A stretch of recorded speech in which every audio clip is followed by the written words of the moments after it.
Okay, everything's nice and straight in here. Okay, can you pull the door open a little more? Right? Yeah. Okay. Did you get the mate down? I'm going to pull it now.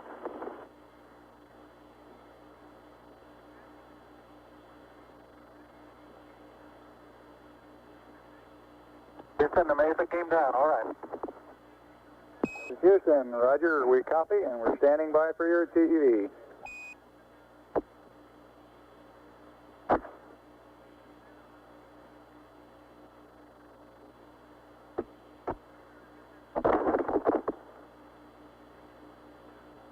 Houston, this is Neil, radio check. Neil, this is Houston, loud and clear. Break, break. Buzz, this is Houston. Radio check and verify TV circuit breaker in. Roger, TV circuit breakers in. And base 5 clear. Roger. And we're getting a picture on the TV. TV. Okay. You got a good picture, huh? There's a great deal of contrast in it, and currently it's upside down on our monitor, but we can make out a fair amount of detail.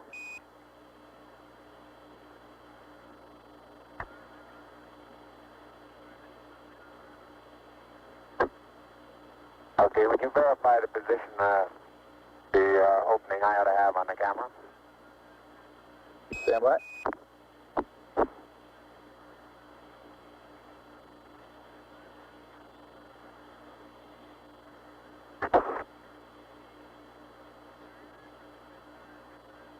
Okay, Neil, we can see you coming down the ladder now. Neil, we can see you coming.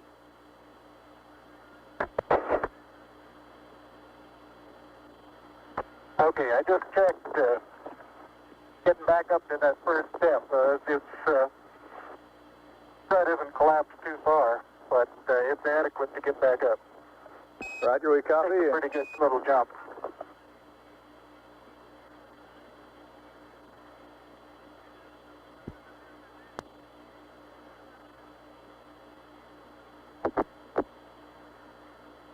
Buzz, this is Houston. F2, 1/160th second for shadow photography on the sequence camera. Okay. I'm at the foot of the ladder. The LEM footbeds are only depressed in the surface about 1 or 2 inches, although the surface appears to be very, very fine-grained as you get close to it. It's almost like a powder. Ground mass is very fine.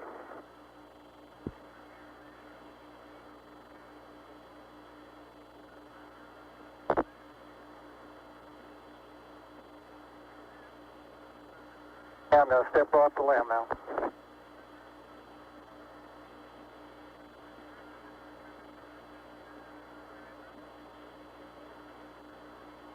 That's one small step for man, one giant leap for mankind.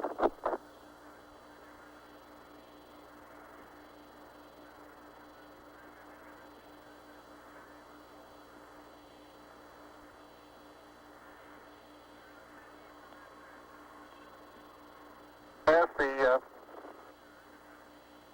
surface is fine and powdery, I can pick it up loosely with my toe. It does adhere in fine layers, like powdered charcoal, to the sole and sides of my boot. I only go in a small fraction of an inch, maybe an eighth of an inch, but I can see the footprints of my boots and the treads in the fine sandy particles. Neil, this is Houston. We're copying.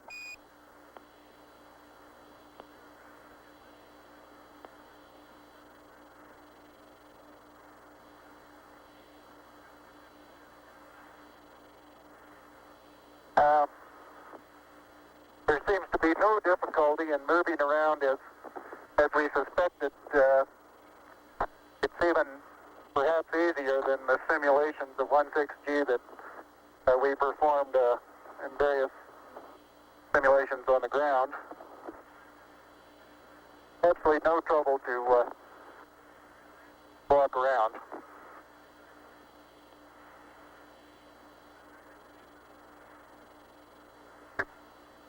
Okay, the descent engine did not leave a crater of any size. It has about 1 foot clearance on the ground. We're essentially on a very level place here.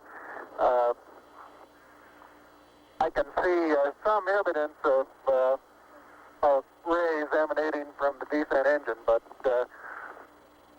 very insignificant amount.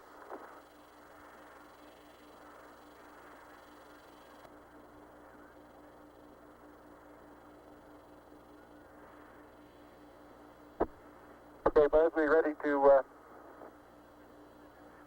bring down the camera? I'm all ready. I think it's 2 miles squared away in good shape. Okay. Okay, you'll have to pay out all the LEC, Ned. Looks like it's coming out nice and evenly. Okay, it's quite dark here in the shadow and a little hard for me to see that I have good footing. I'll work my way over into the sunlight here without looking directly into the sun. Okay, it's taut now.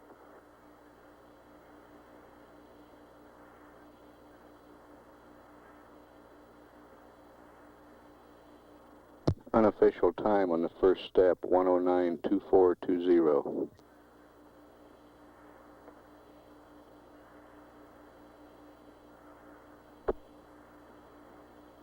Okay, I think you're pulling the wrong one. I'm ready to pull it down now. There was still a little bit left in the... Okay, don't hold it quite so tight. Okay? Okay.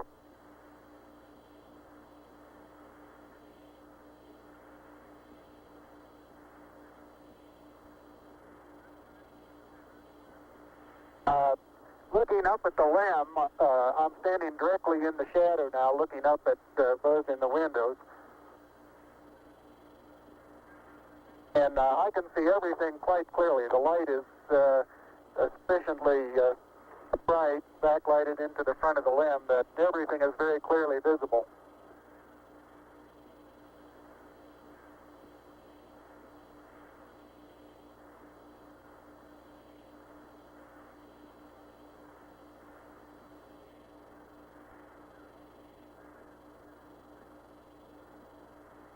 Okay, I'm going to be changing the Okay.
The surgeon says that Camera installed on the ICU bracket.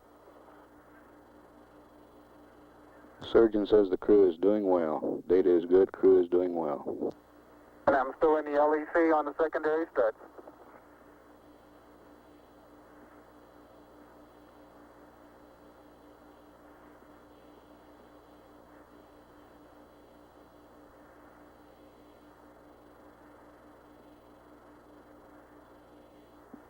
I'll step out and take some of my first pictures here.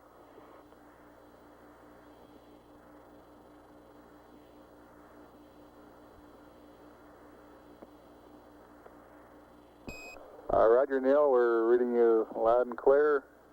Let's see, getting some pictures and the contingency sample.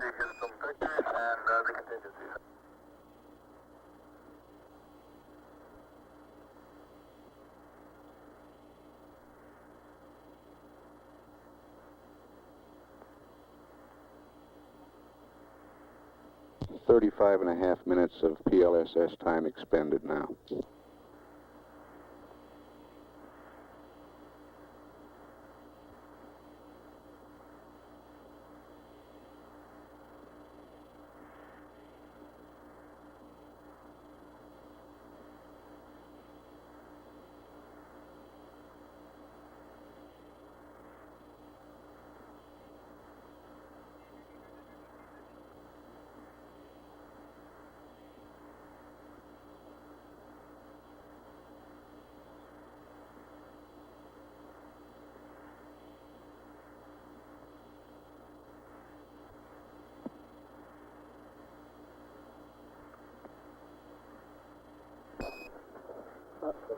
Neil, this is Houston. Did you copy about the contingency sample? Over. All right, you're going to get to that just as soon as I finish these picture series.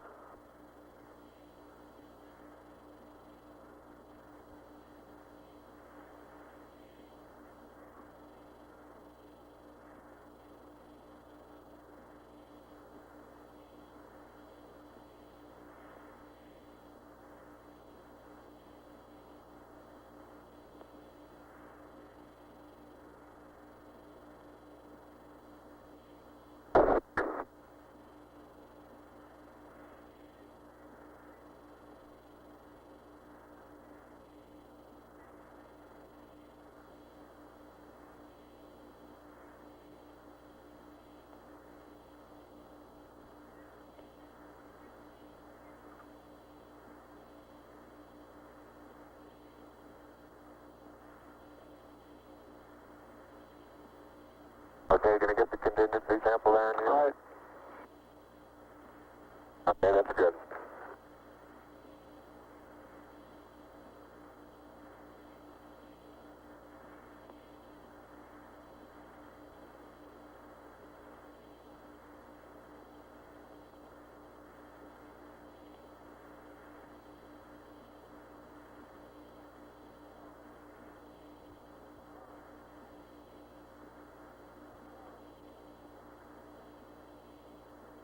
Okay, the contingency sample is down and it's up sample.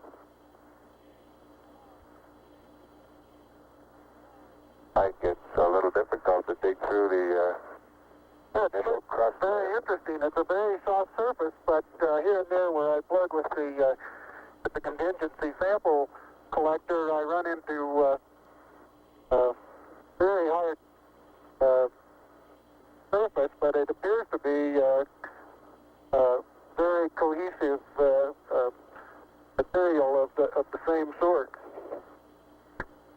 I'll try to get a rock in here. Just a couple.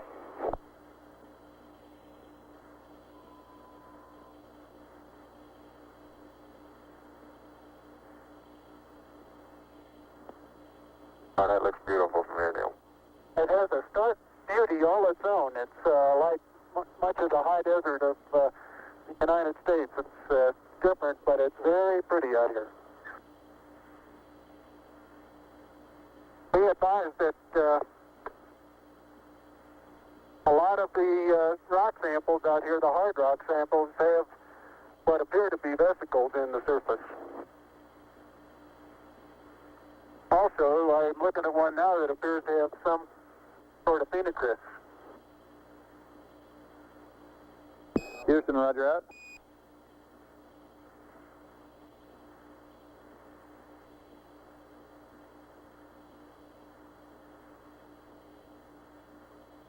Okay, the handle is off the it pushes in about 6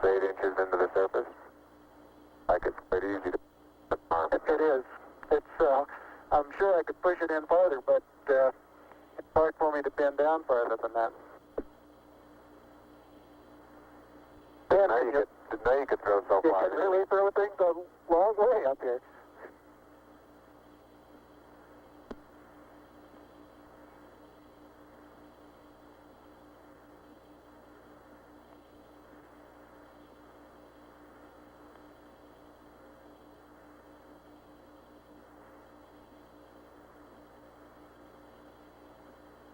My pocket open, Buzz? Yes, it is. It's not up against your suit, though. Hit it back once more. More toward the inside. Okay, that's good.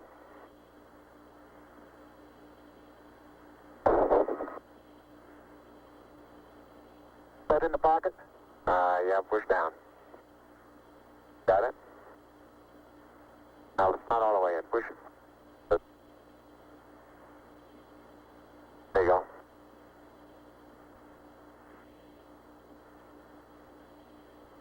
Engine's example is in the pocket. My oxygen is 81%. I have no flags, and I'm in minimum flow. This is Houston, Roger Neil.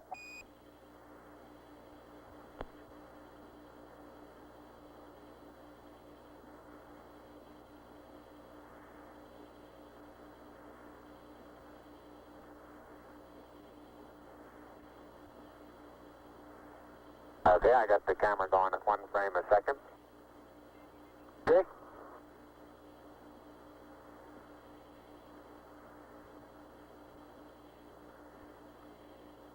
And I've got 80%, no flags. Good.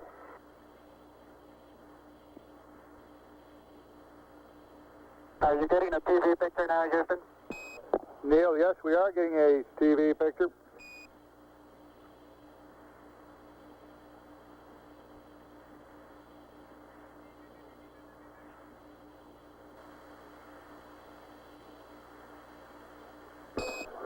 Neil, this is Houston. We're getting a picture. You're not in at the present time. We can see the bag on the LEC being moved by Buzz, though. Here you come into our field of view. Oh, let me move that over the edge for you. Okay, ready for me to come out? Yeah, just stand by a second. I'll move this over the handrail.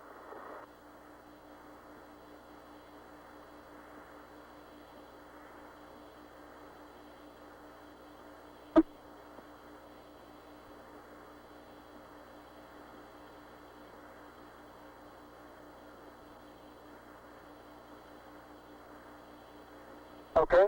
All right, that's got it. Are you ready? All set.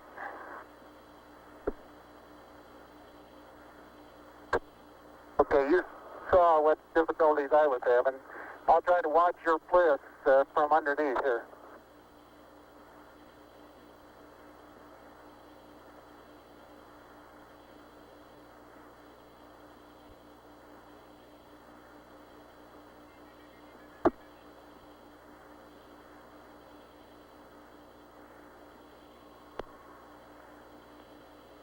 All right, the backup camera's position. Okay, your bliss looks like it's clear and okay. Your toes are about to come over the sill.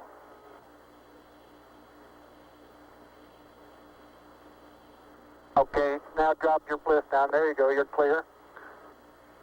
And laterally you're good. Got an inch clearance on top of your bliss. Okay, you need a little bit of arching of the back to come down. How far are my feet from the Okay, you're right at the edge of the porch. Okay. Back in from...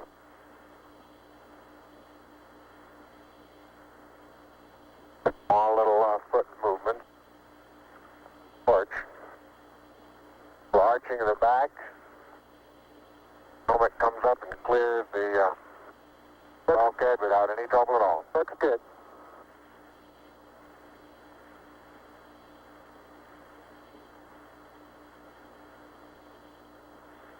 45 minutes PLSS time expended.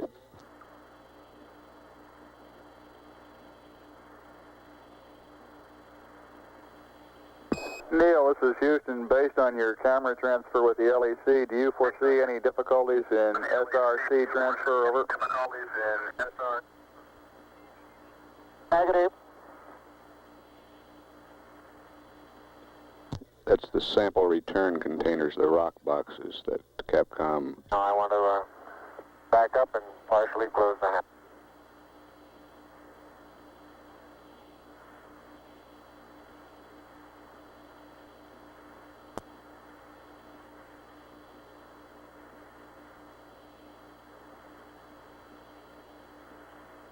Making sure not to lock it on my way out. Particularly good thought. That's our home for the next couple hours. We want to take good care of it. Okay, I'm on the top step and I can look down over the RCU and landing gear pad. That's a very simple matter to hop down from one step to the next. Yes, I found it to be very comfortable, and walking is also very comfortable.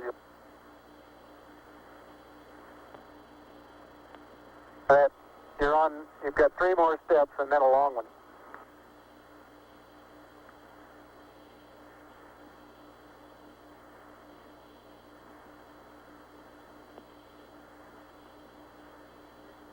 Okay, I'm going to leave that 1 foot up there and both hands down about the 4th rung up. There you go. Okay, now I think I'll do the same.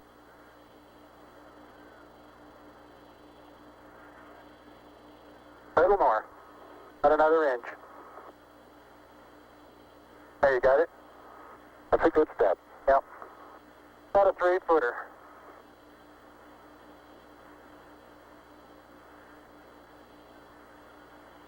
Beautiful view. Isn't that something?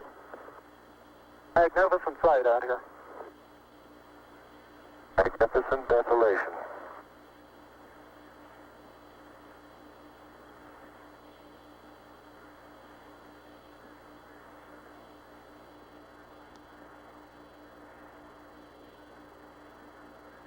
Both PLSS is nominal on consumables.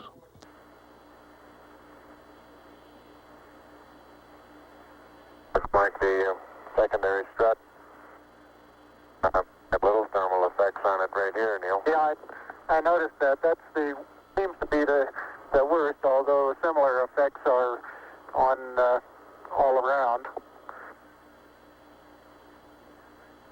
Very, very fine powder, isn't it? Isn't it fine? Right in this area, I don't think there's much of any, but fine powder. Some clouds together, and it's hard to tell whether it's a clod or a rock. Notice how you can pick it out. Yeah, and it bounces and then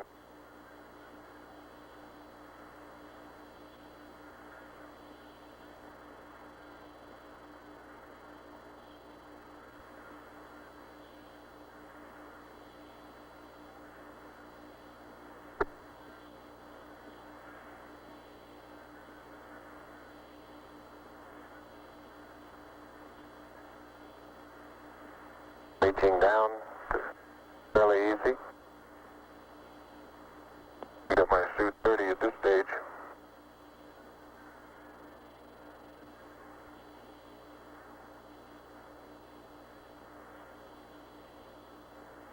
The mass of the backpack does have some effect in inertia.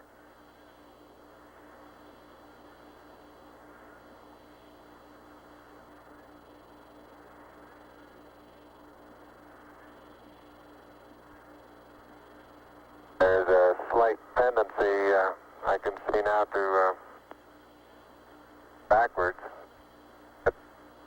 due to the soft, very soft texture. Oh, you're standing on a rock, big rock there now.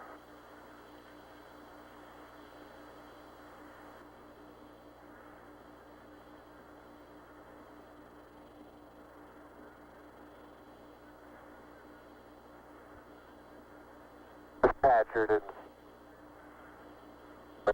No, it didn't. Absolute no crater there at all from the engine. No. I wonder if that right under the engine is where probe might hit. I'd like that. Yeah, I think that's a good representation of our sideward velocity of touchdown. That folded the probe. I'll see that probe over on the minus Y strut. Broken off and bent back up. That did, didn't it? The other two both bent over.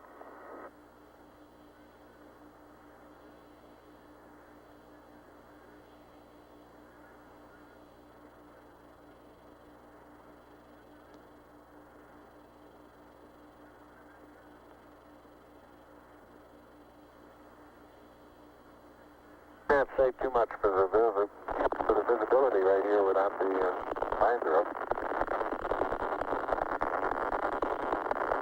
Pretty dark. It looks like there's a surface of a flat rounded rock.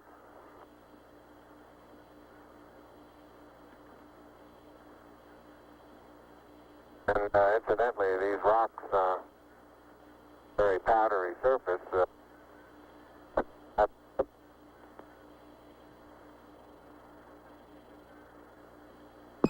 Say again, please, Buzz. You're cutting out. And here's some... I say that the rocks are rather slippery. Roger. Very powdery surface. When it's on there, fill up all the very little fine porises. They'll tend to slide over it rather easily.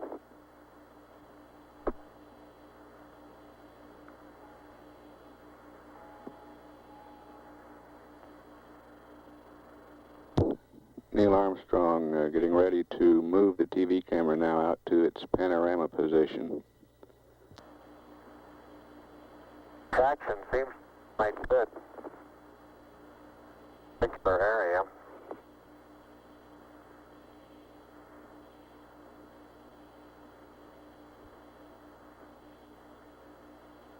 Start to lose my balance in one direction, and recovery is quite natural and very easy.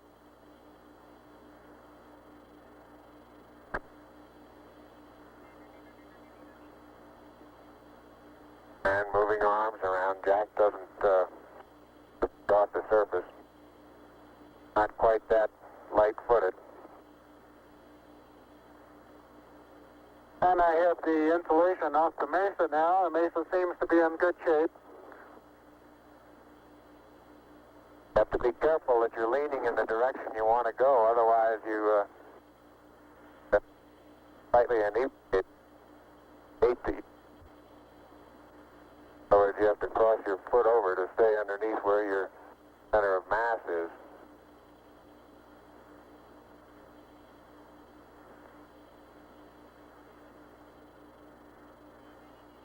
Hey Neil, didn't I say we might see some purple rocks?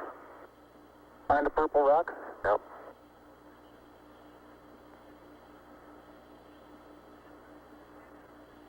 Very small, sparkly fragments are rock. They're reflecting sun in places. That would make a first guess at some sort of biotite.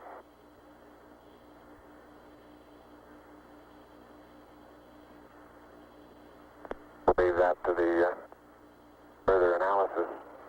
But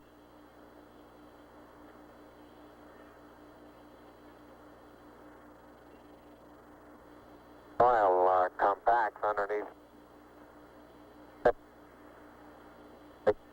Completely no.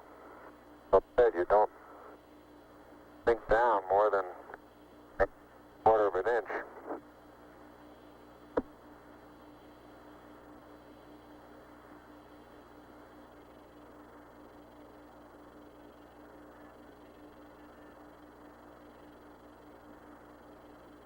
Biotite is a brown mica substance.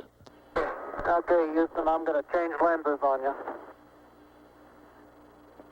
Roger, Neil.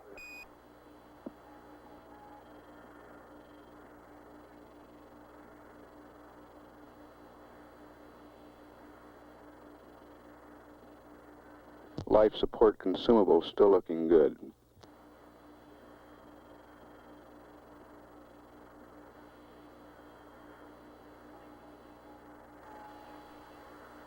Okay, Houston, tell me, get a new picture. Neil, this is Houston. That's affirmative. We're getting a new picture. You can tell it's a longer focal length lens. And for your information, all LEM systems are go. Over. For your information, all LEM. I appreciate that. Thank you.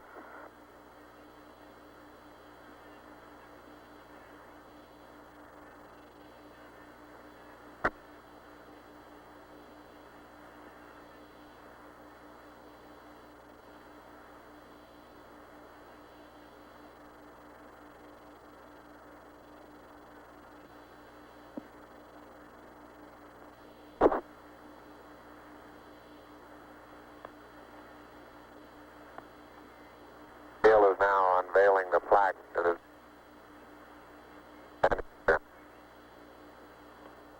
Roger, we got you bore-sighted, but back to one side. Bore-sighted.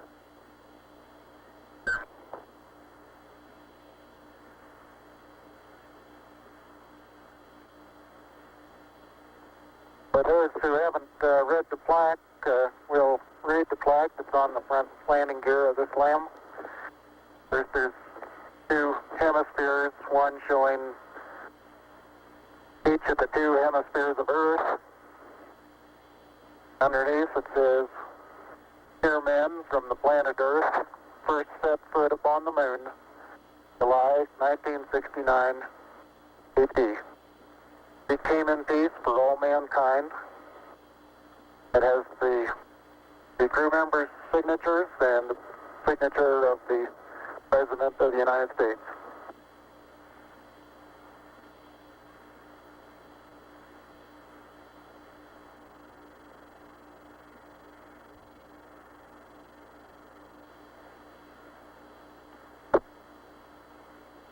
Ready for the camera?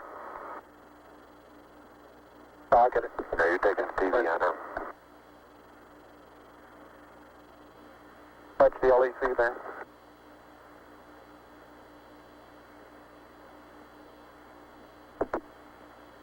I'm afraid these lost materials are going to get dusty.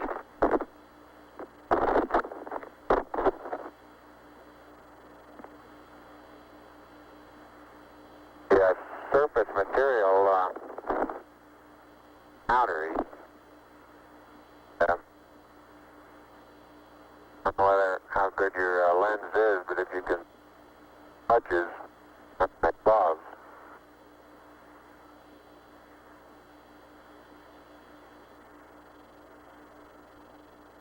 Very much like a very finely powdered carbon, but pretty looking. You pull out some of my cable for me, bud?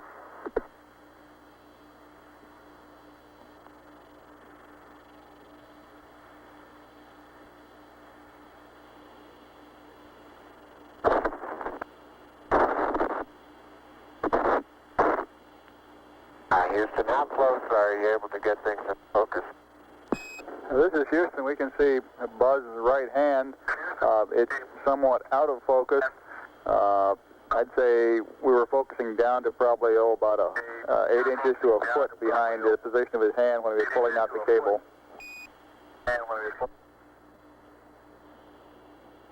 Okay, how's the temperature looking there? Temperature of the camera is showing cold.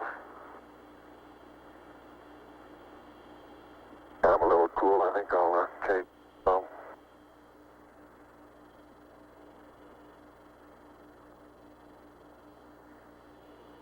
I'm on intermediate now, Houston, and I show 3.78.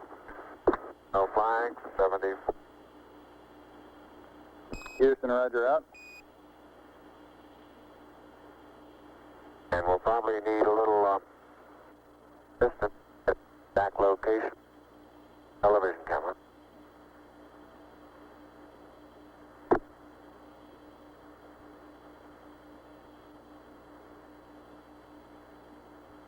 And Neil, look at the minus Y strut. Your direction of travel there.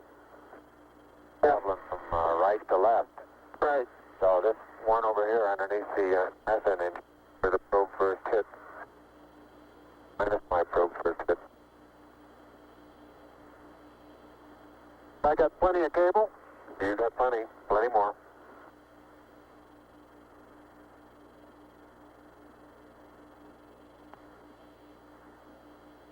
Okay, I think I got the end of it. Something interesting in the bottom of this little crater here. Maybe. Keep going. We got a lot more. Okay. Getting a little harder to pull out here.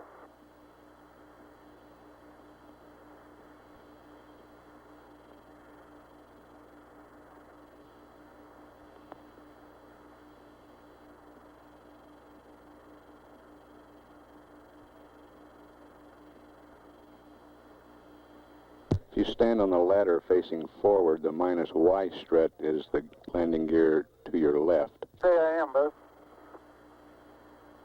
40, 50 feet. Why don't you turn around and let them get a view from there and Okay. see what the field of view looks like. You're backing into the cable. Okay. Turn around to your right, you better. I don't want to go into the sun if I can avoid it. That's right, yeah. I'll just leave it. All right, let it Sit settle like there. that and walk around it.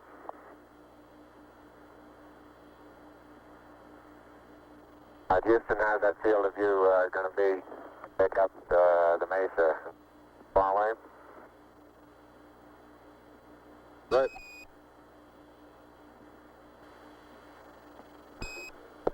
Neil, this is Houston. The field of view is okay. We'd like you to aim it a little bit more to the right, over.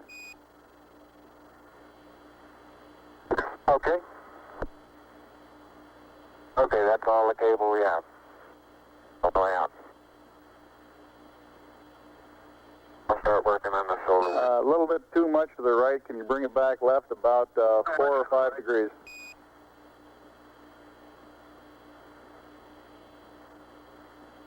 Okay, that looks good, Neil.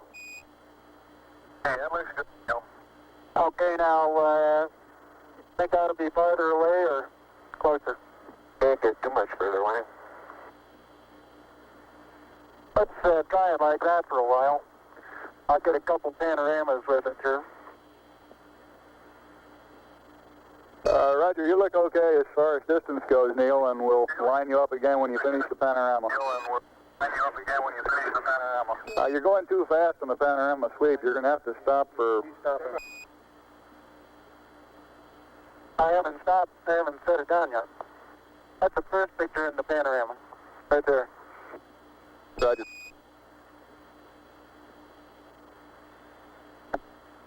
It's taken just about northeast. Tell me if you got a picture, Houston. Well, we've got a beautiful picture, Neil. Okay, I'm going to move it.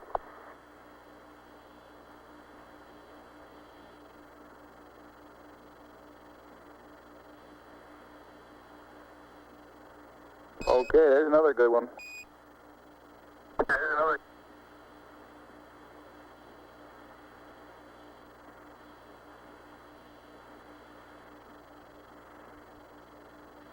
Okay, we've got that one.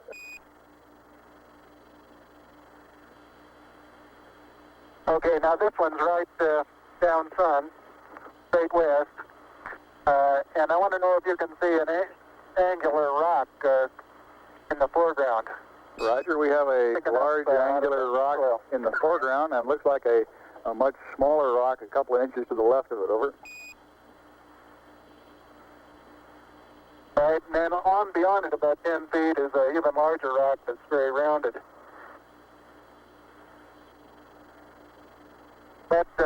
Moonwalk is about, the closest one to you is about sticking out of the sand about 1 foot. It's about 1.5 feet long, and it's about 6 inches thick, but it's standing on edge. Roger.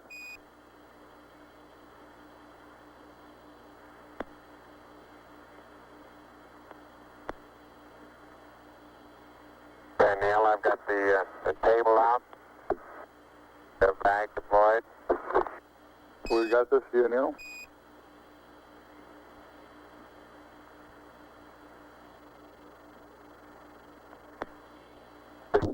Straight south. Roger, and we see the shadow of the limb. In the hills, Roger, the little hill just beyond the shadow of the limb is a pair of elongate craters. Probably the pair together is 40 feet long and 20 feet across, and they're probably 6 feet deep. We'll probably get some more work in there later.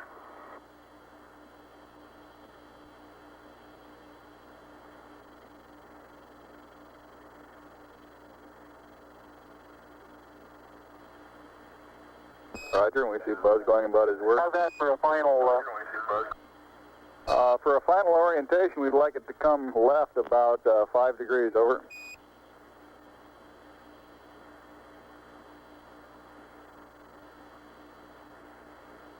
Back to the right about half as much. Okay.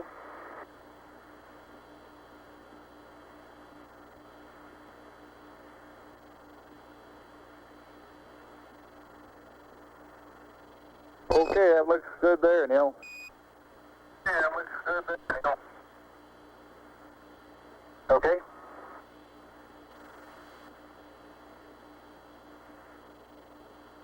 One hour, 7 minutes time expended.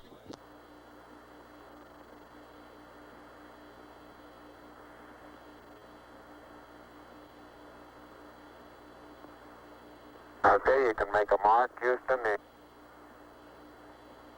Roger, hello, and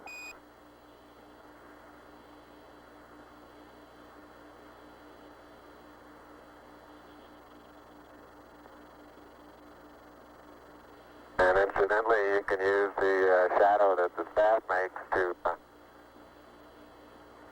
assist you in getting it perpendicular.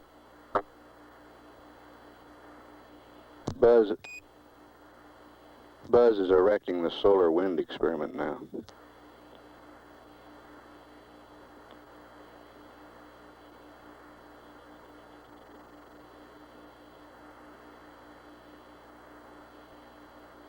Some of these small depressions big soft, and you tend to think, oh, maybe 2 or 3 inches. I can suggest exactly what the layer pictures showed when they pushed away a little bit. You can force transmitted through the upper surface of the soil, and about 5 or 6 inches away, it breaks loose and moves as if it were caked on the surface, when in fact it really isn't. I notice in the soft spots where we have footprints nearly an inch deep that the soil is very cohesive, and it will retain a slope of probably 70 degrees on the side of the footprint.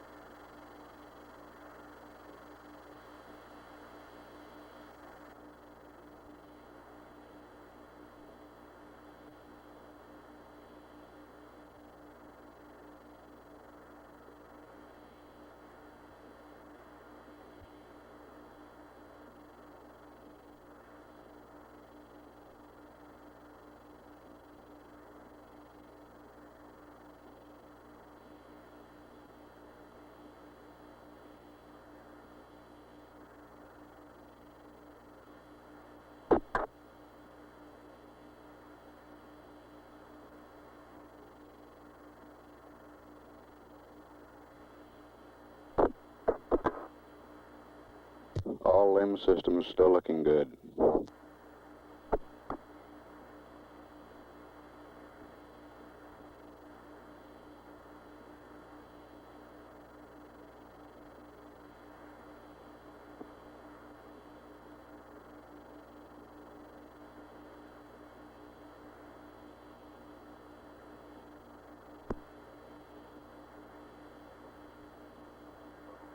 Okay? Yeah, I think that's nice.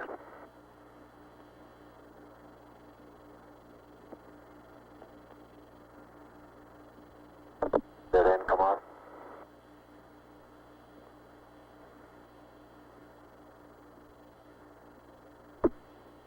Going to get the camera.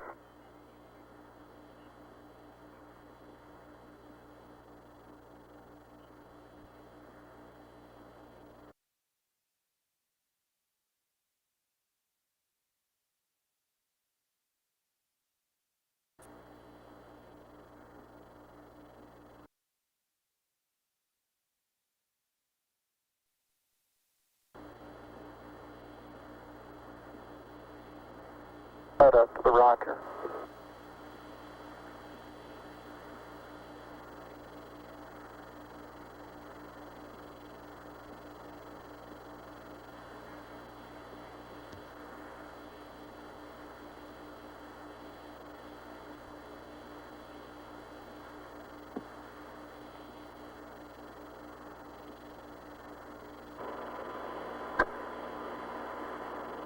Okay, you'll have to extend that one.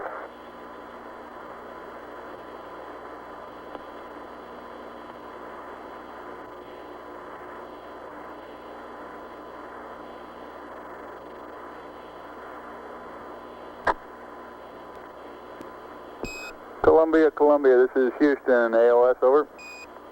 Houston, ALS, over.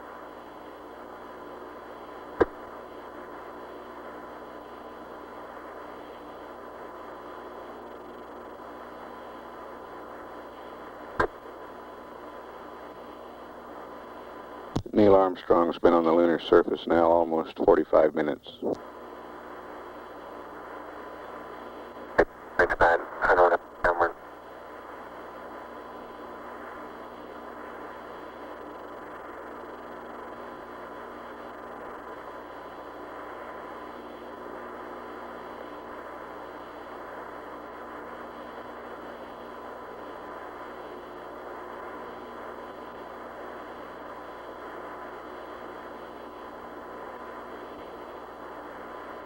Houston, Columbia on the high gain, over. Columbia, this is Houston, reading you loud and clear, over. Yeah, this is Houston reading. Yeah, radio loud and clear. How's it going? Roger, the EVA is progressing beautifully. I believe they're setting up the flag now. Great.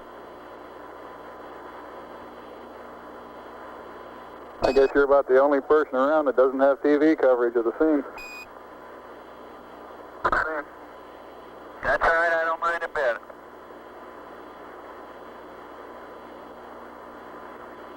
How is the quality of the TV? Oh, it's beautiful, Mike. It really is. Oh, geez, that's great. Is the lighting halfway decent? Yes, indeed. They've got the flag up now, and you can see the stars and stripes on the lunar surface. Up now, and you can see the stars and stripes on the lunar surface. Beautiful, just beautiful.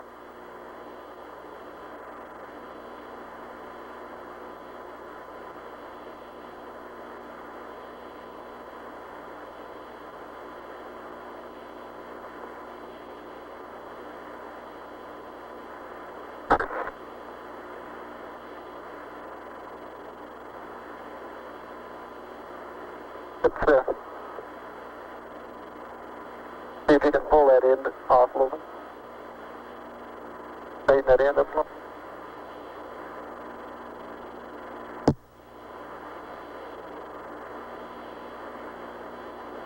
It won't go up.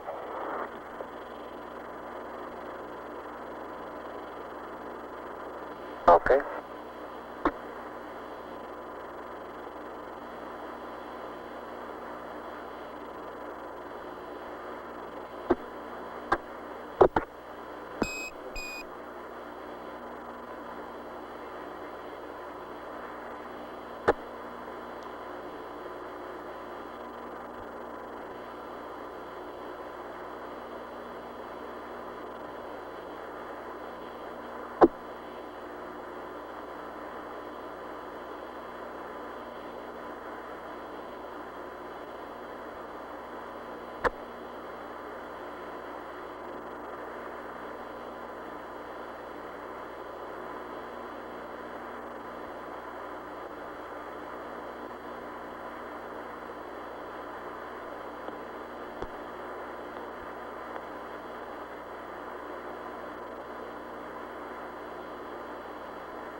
Neil, this is Houston, radio check, over.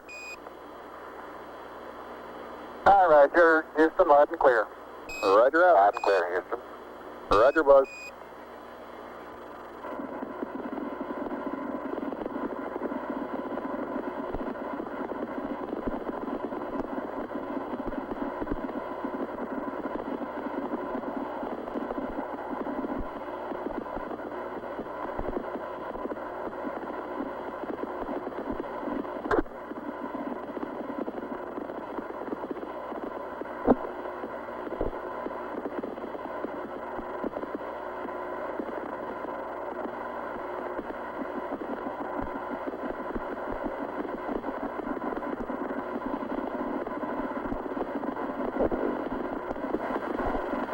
I'd like to evaluate the various paces that a person can traveling on the surface. I believe I'm out of your field of view. Is that right now, Houston? That's affirmative, Buzz.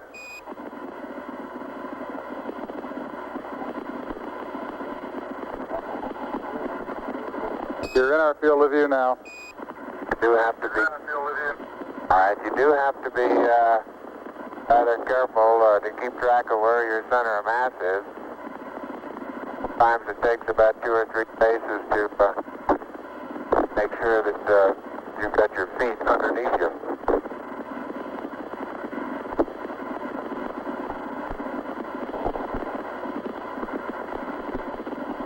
And about 2 or 3 or maybe 4 easy paces can bring you to a fairly smooth stop.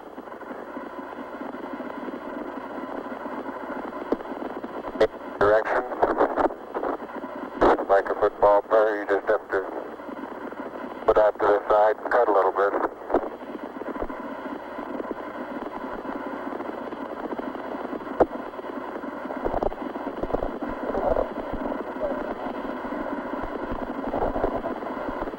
So-called kangaroo hop does work, but it seems though your forward ability is not quite as good as it is in the conventional, more conventional one foot after another.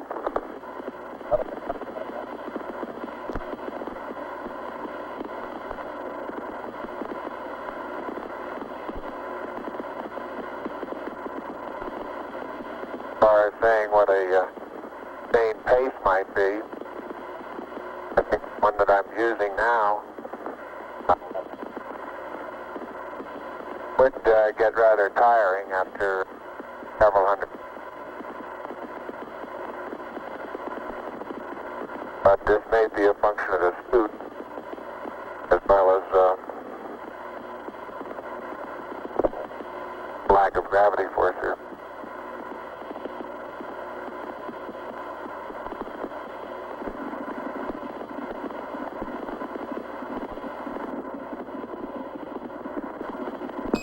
Tranquility Base, this is Houston. Could we get both of you on the camera for a minute, please?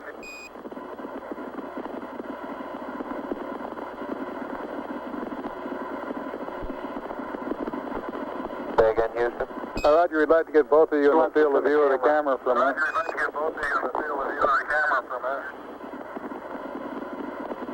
Neil and Buzz, the President of the United States is in his office now and would like to say a few words to you, over.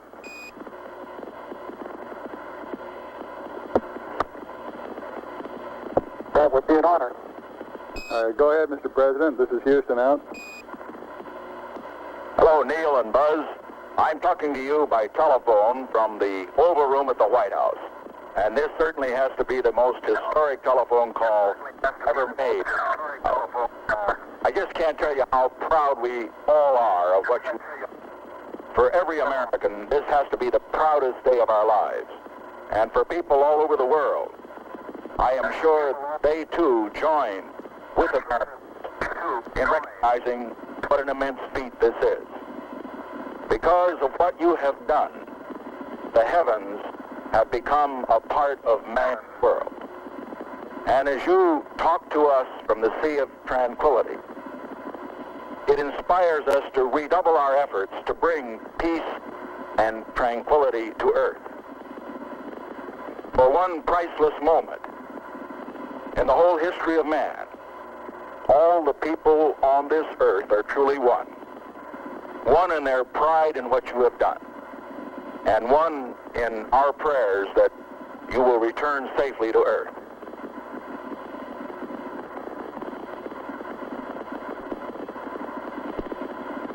Thank you, Mr. President.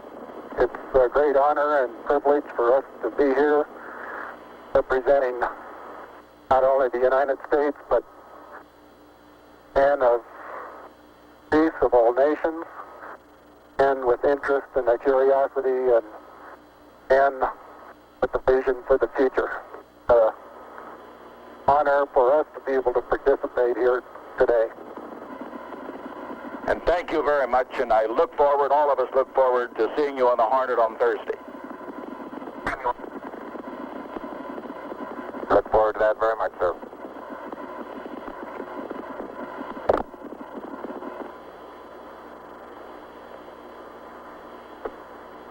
Columbia, Columbia, this is Houston, over. Loud and clear, Houston. Roger, I've got a P-22 auto optics pad for you.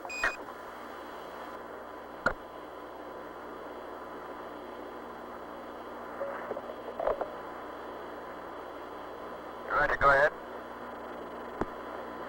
Roger, P-22, landmark ID, LEM, T1 1102656, T2 1103206, 3 miles south.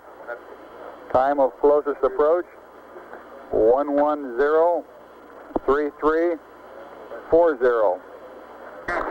Shaft 353.855. Trunnion 46.495. Roll 0. Pitch 250. Yaw 0. Over.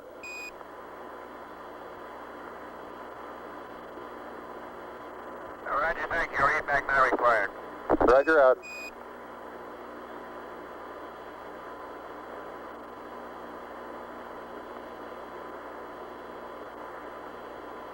Houston, it's very interesting to note that when I kick my foot this trail with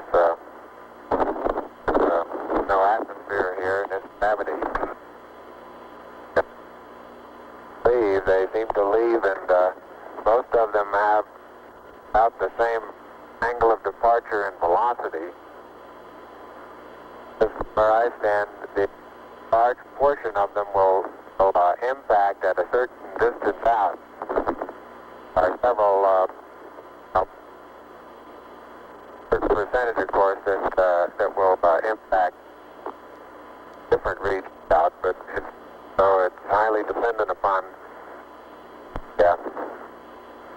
initial trajectory upwards, determines where most of the majority of the particles come down, like the terrain.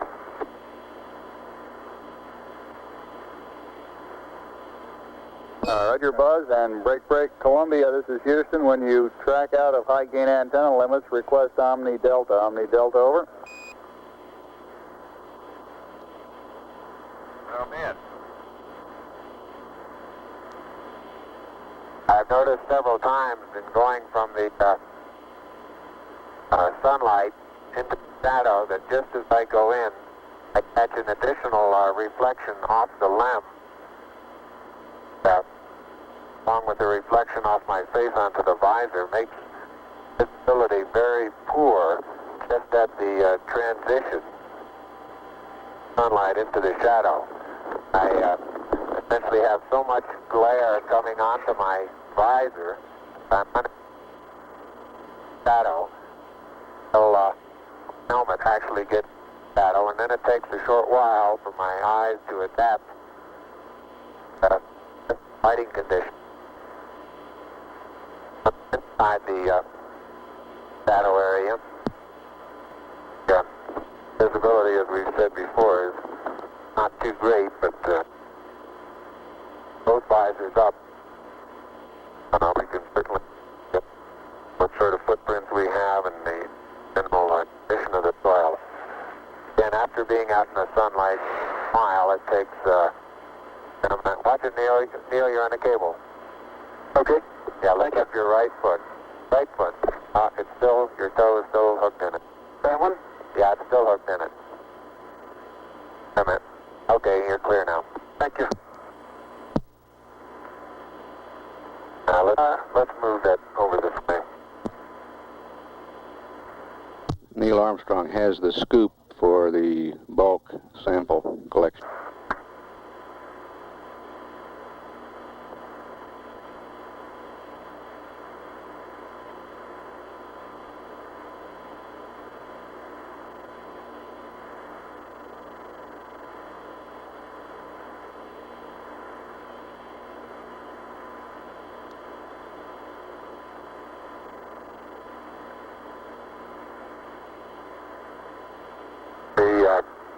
The boot color of my boots have completely disappeared now into this small.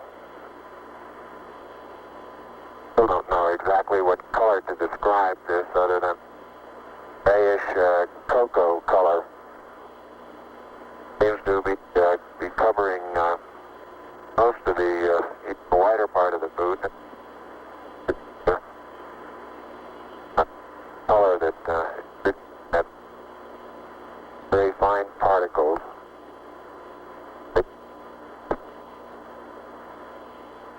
Buzz, this is Houston. You're cutting out on the end of your transmission. Can you speak a little more closely into your microphone, over? Roger, I'll try that. Beautiful. Now I had that one inside my mouth that time. Sounded a little wet. A little wet.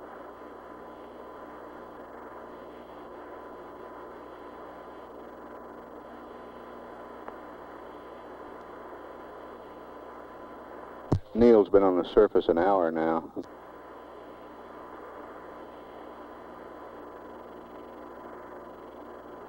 Buzz, not quite 20 minutes less than that.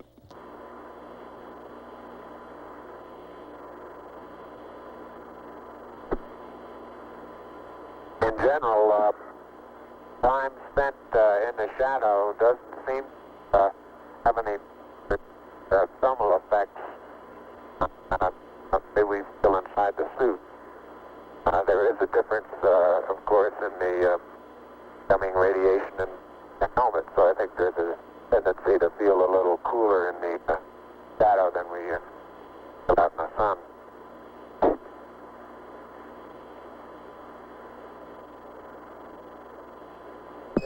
Columbia, this is Houston, over.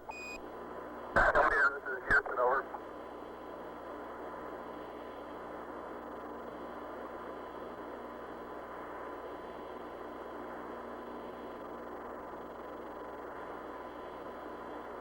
One hour and a half expended on the PLSSs now. Columbia, this is Houston, over.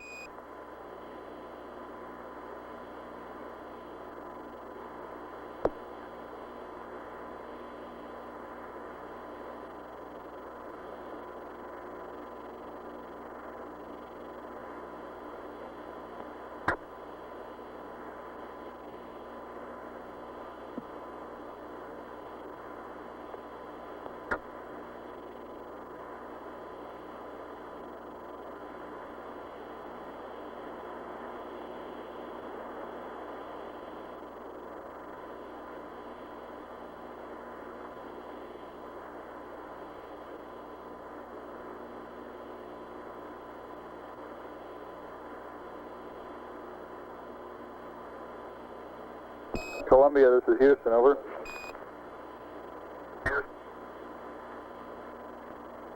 Houston, Columbia, Delta. Roger, you should have VHF AOS with the LEM right about now. VHF LOS will be at 40 minutes, 15 seconds, over. Thank you.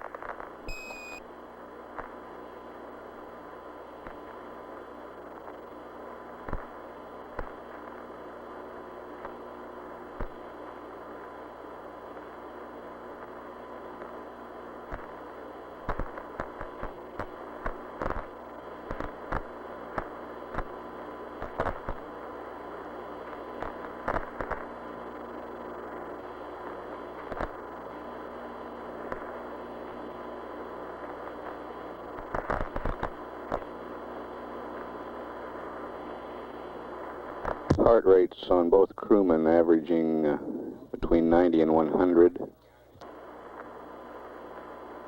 Flight surgeon reports they're right on the predicted number of the BTU units expended in energy of work. And he thinks they're in great shape. If I look around the area, the contrast in general is comes about completely by virtue of the shadows. Almost deep. Looking down sun, zero phase, very light colored gray, light gray colored, like the halo around my own shadow, around the shadow of my helmet. Then as I look off cross sun, the contrast becomes strongest in that the surrounding color is still fairly light. As you look down into the sun, but a larger amount of shadowed areas looking toward us. The general color of the surrounding is darker than cross sun. Contrast is not as great. Surveying all the dusty area that we've picked up, considerably darker in texture. Now, I've picked up one. I imagine that this has been out by certain impacts that we've that's a distinct surveyor. The same is true as I survey cross sun along the area that we're walking. General, in addition to the fact that there are footprints there, general terrain where I've been up out of this surface trail is generally of a darker contrast, surrounding color.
You can see Neil Armstrong bringing scoop. The ram I'll be taking is about 30 to 40 feet out the bus.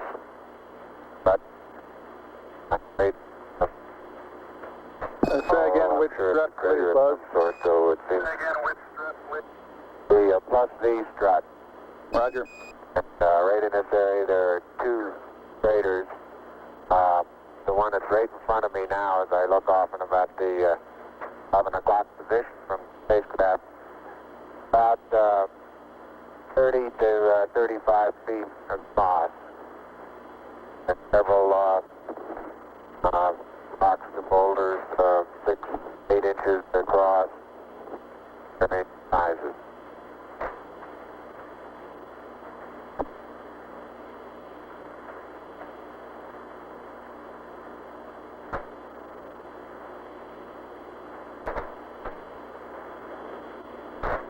Neil is filling the bulk sample bag attached to a scale. You can see him in the picture. Buzz is behind the limb at the minus Z strut.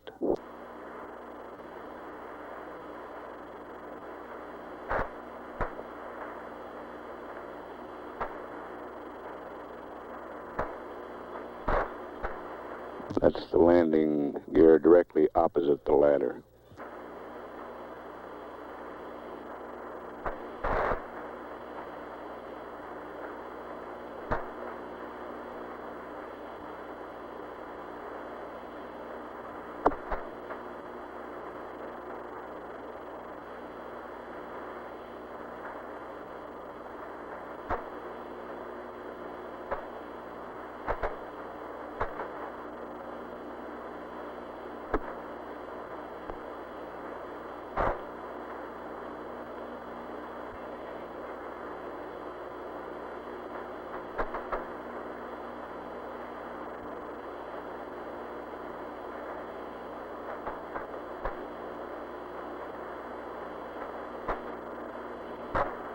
Neil's been on the surface about an hour and 10 minutes now.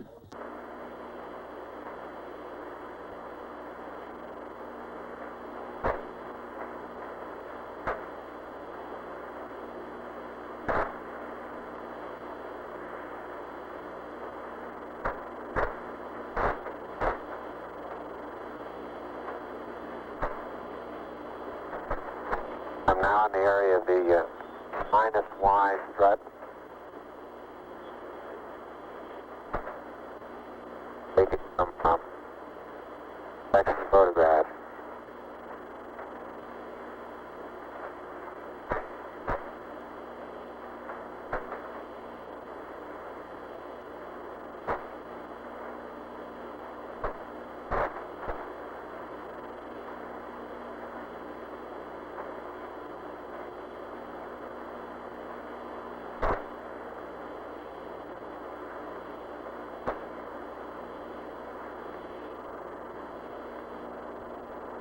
Buzz is making his way around the LAM, photographing it from various angles, looking at its condition on all sides.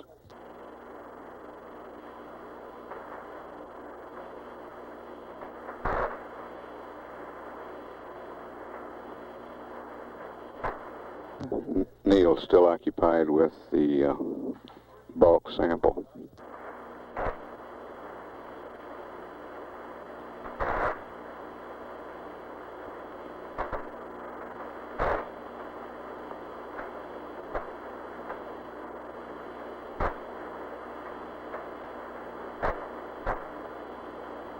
One hour, 40 minutes time expended on the PLSSs now.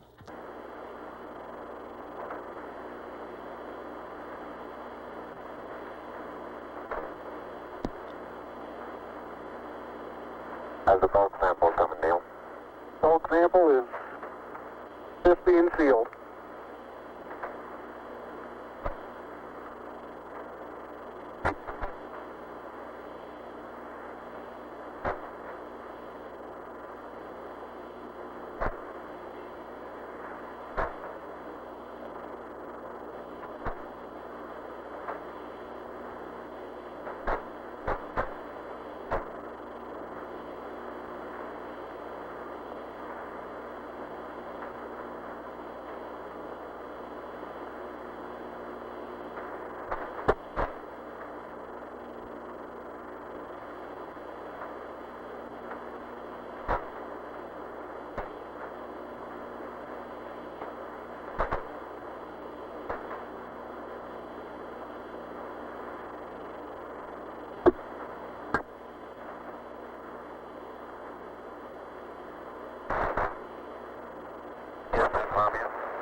Columbia, this is Houston. Go ahead, over.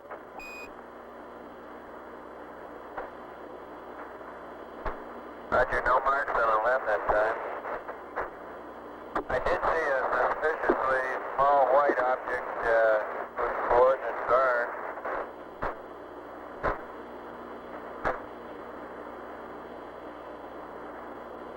Go ahead with the coordinates on the small white object.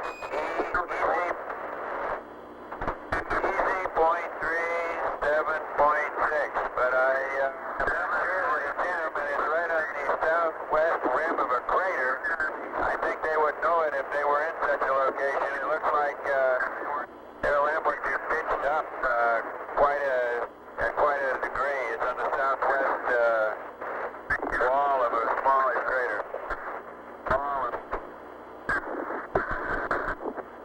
Roger, copy Echo decimal 3 and 7 decimal 6.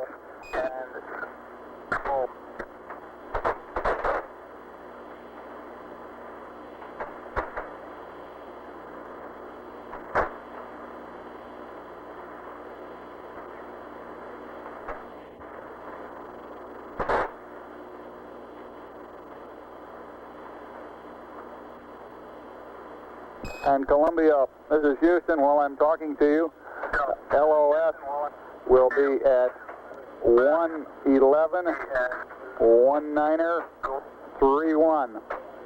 ALS 112 05 43. Over.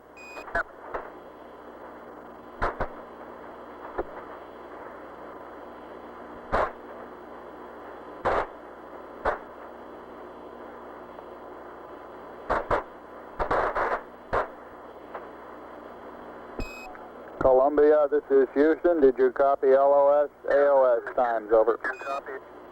AOS. Negative, Houston. You're broken. Disregard. I cut them off the flight plan. Roger, out.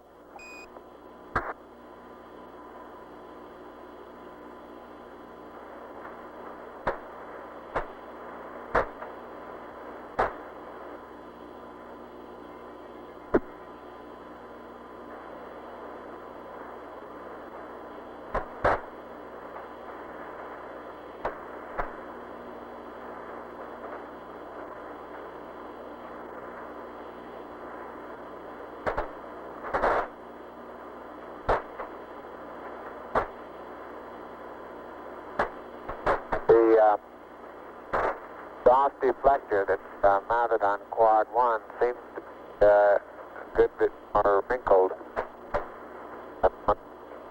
right now on quad 4. You're breaking up again, Buzz. Breaking up again, Buzz. I say the jet deflector that's mounted on quad 4 seems to be, the surface of it seems to be more wrinkled than the one that's on quad 1. Generally, underneath part of the lem seems to have stood up quite well to the, we'll get some pictures in the half part of the lem. The sun illuminate the thermal effects much better than we could get them up here in the front. Roger, out. I want to get some particular photographs of the bulk sample area, Neil. Okay.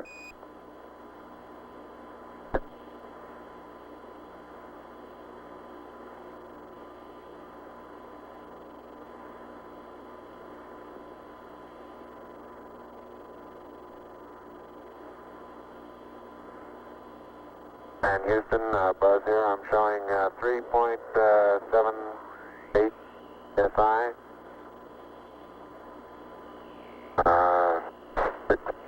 3%, no flags. Adequate. Light warming fingered.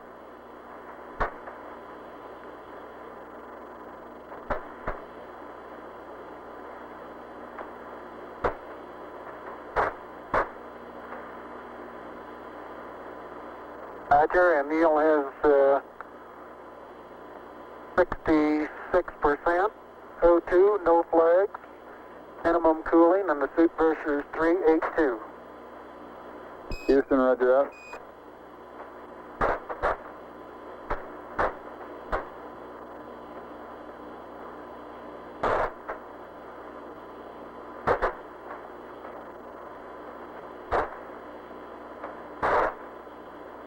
Neil has finished collecting and packing the bulk sample.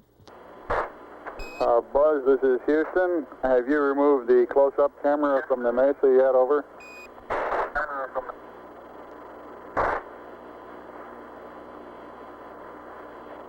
Negative, thank you.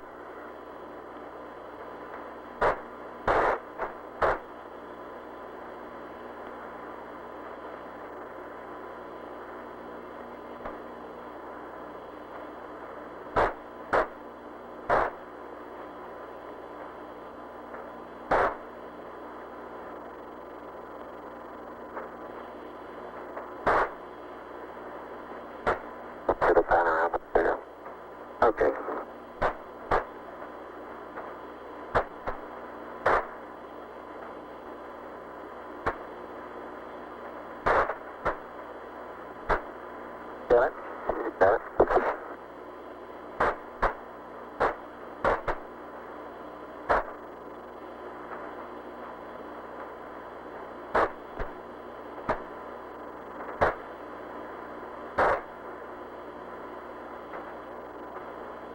Houston, how does our timeline appear to be going? Roger, it looks like you're about a half hour slow on it. We're working on consumables, over. All right.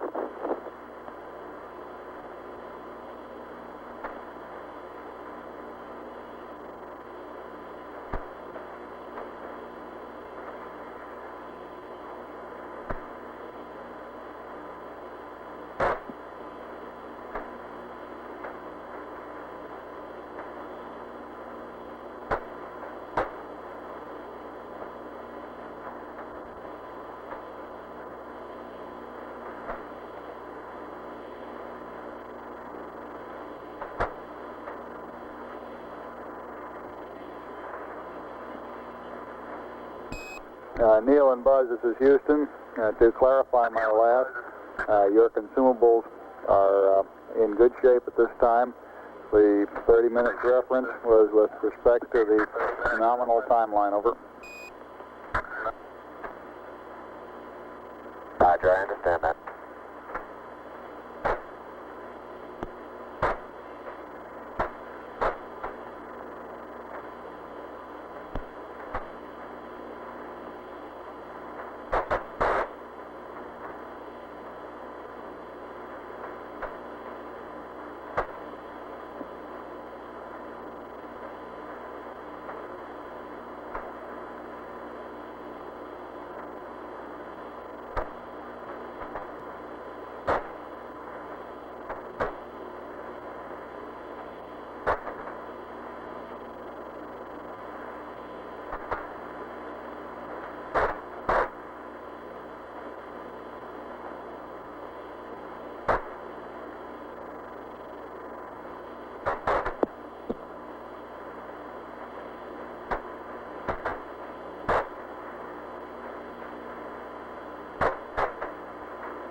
Neil's been on the surface now slightly over an hour and 20 minutes.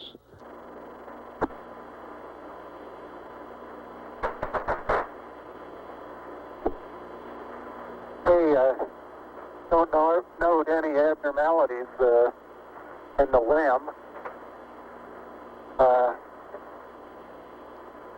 Quads seem to be in good shape. The primary and secondary struts are in good shape.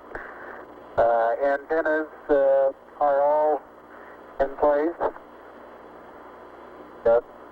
There's no evidence of problem underneath the limb due to either the engine exhaust or drainage of any kind.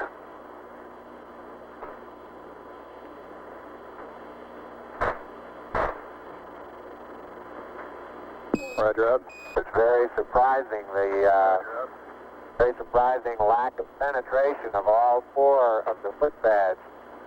I'd say if we were to try and determine just how far below the surface they would have penetrated, you'd measure in 2 or 3 inches, wouldn't you say, Neil? At the most, yeah. That fly strut there is probably even less than that.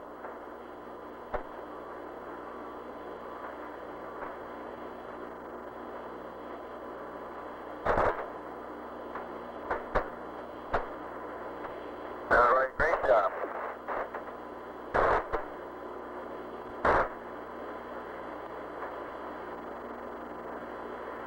I get a picture of the bus-wide strut taken from here, the descent stage, and I think we'll be able to see a little bit better what the ripple effects are. Seem to be quite minimal.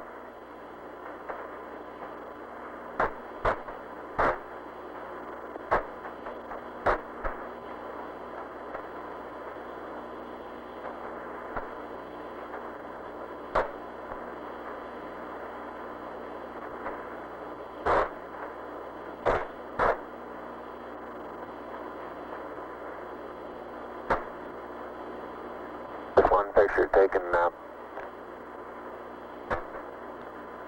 the right rear of the spacecraft, looking at the skirt of the descent stage.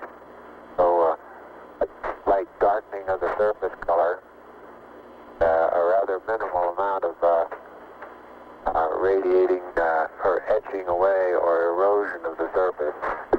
And now on descent, both of us remarked that we could see a large amount of very fine dust particles moving out.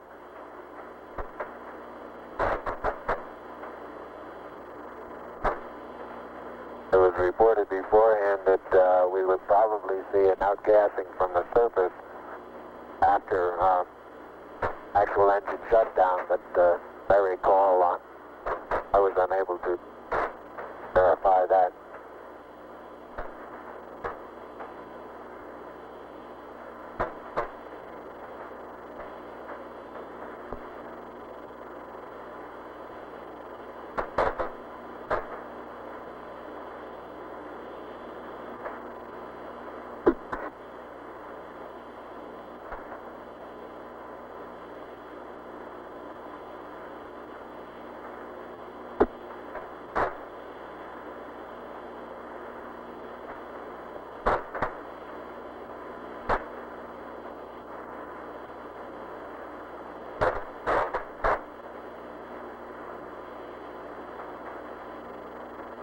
Just too big an angle, Neil.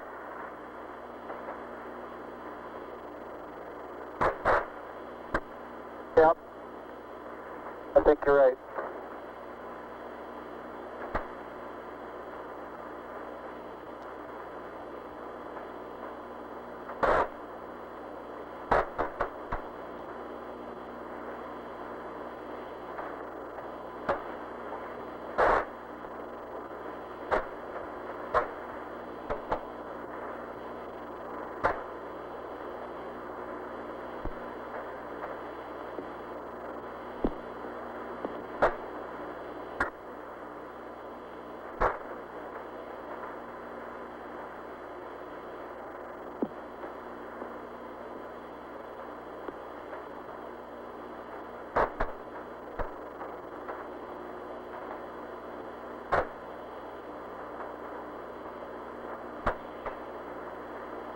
Go back at the minus V strut now. Stereo pair we're taking to the bed will take very little force of impact that we actually had.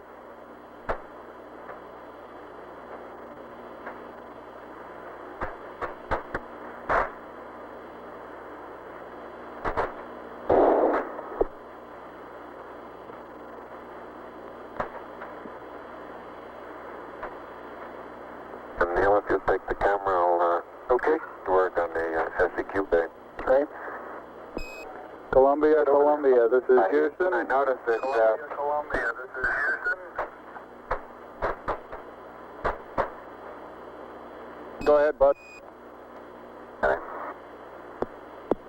Taking some close-up pictures of that front.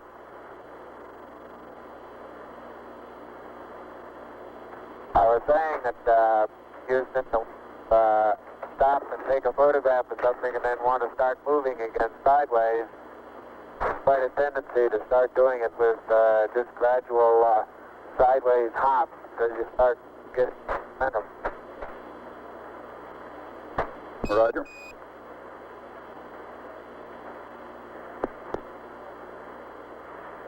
Can you see us underneath the slam over at the SEQ bay, Houston? Yes, indeed, Buzz. We can see your feet sticking out underneath the structure of the LEM descent stage. Okay, I'm just on the other side of the... Now we can see you through the structure of the minus Z secondary strut.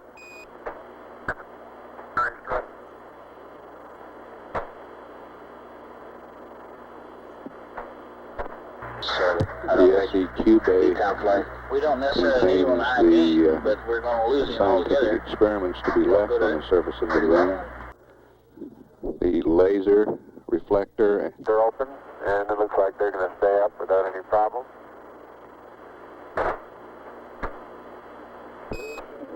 Columbia, Columbia, this is Houston. We're about to lose you on the Omnis. Request high gain antenna. React mode. Pitch 20. Yaw 135. Over. It's 175, flight. Gonna pick an area, Neil. Make that yaw 175. Columbia, yaw 175 on the high gain.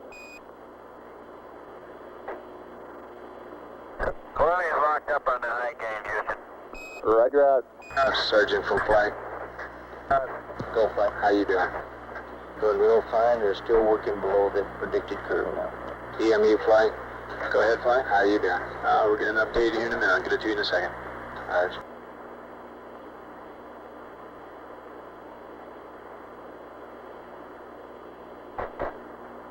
Flight econ. Surgeon says everything looks fine. Go ahead. Once again, our mixing valve has worked very nominal. Roger. You might tell Columbia that, Capcom. Stand. Okay.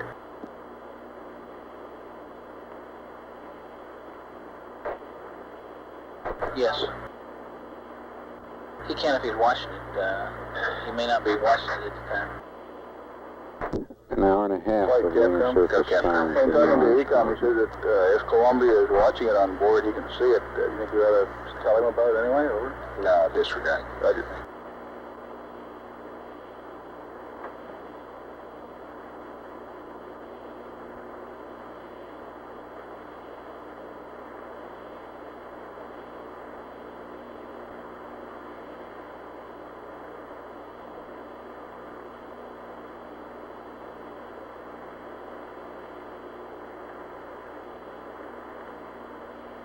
Houston, the passive seismometer has been deployed manually.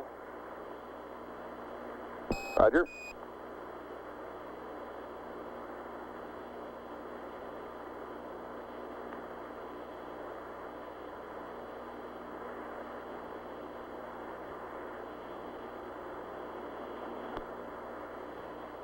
They've been on the portable life support systems for 2 hours now.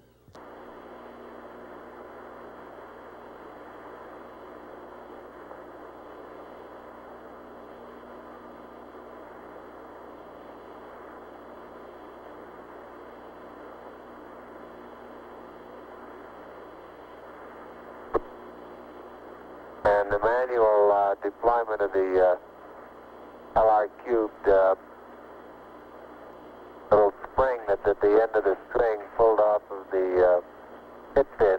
Now, however, I was able to reach up and get hold of the pit fin and pull it loose. So it'll be deployed manually also. Roger.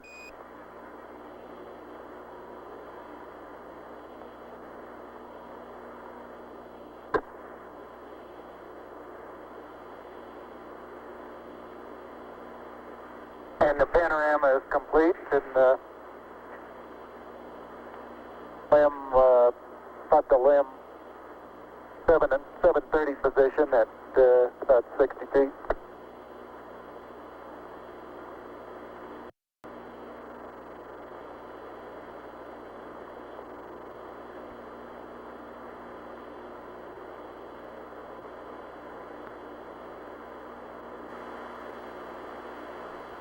That's Neil Armstrong to the left of the screen.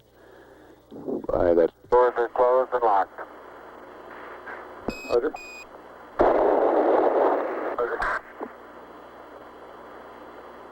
Have you got us a good area picked out?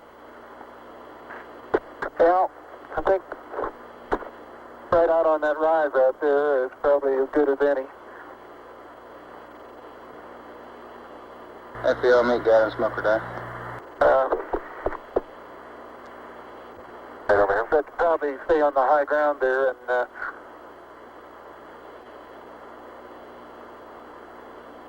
Much at the edge of that crater is yeah, rather that's real soft. soft there, isn't it? Got a couple of close-ups on these quite rounded, large boulders.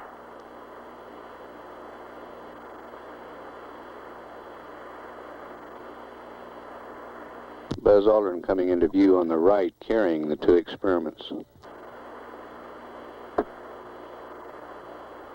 About 40 feet out. I'd say out to the end of that next... Well, it's going to be a little difficult to find a good level spot here. Top of that next little ridge there, wouldn't that be a pretty good place?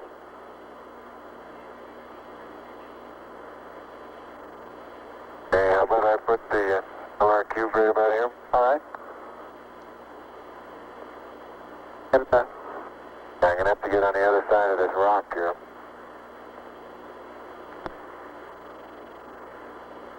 I would go right around that crater to the left there.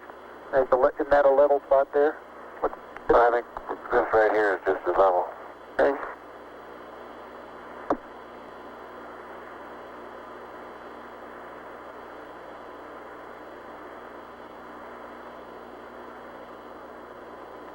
And they will be out of the camera's field of view while setting up these experiments.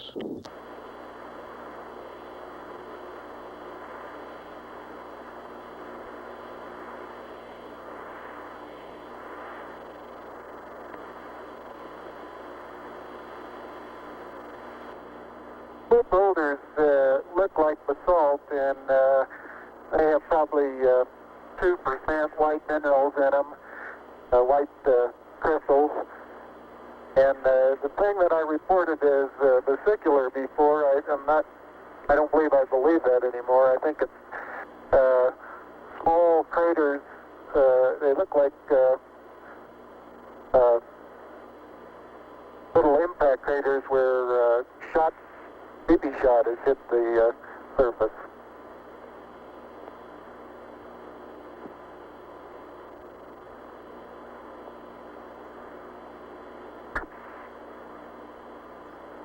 EMU flight. Go ahead, flight. How you doing?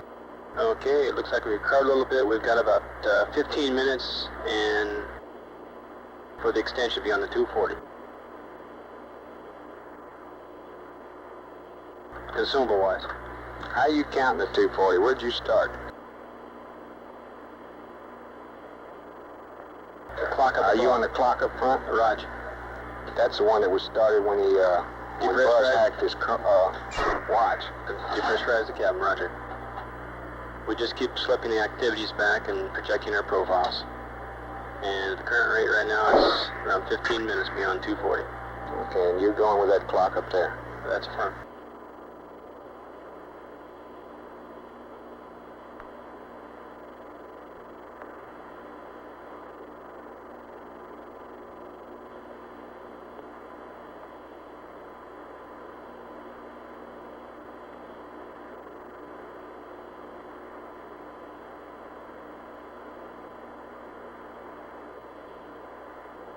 FBO, meet guy and smoker that.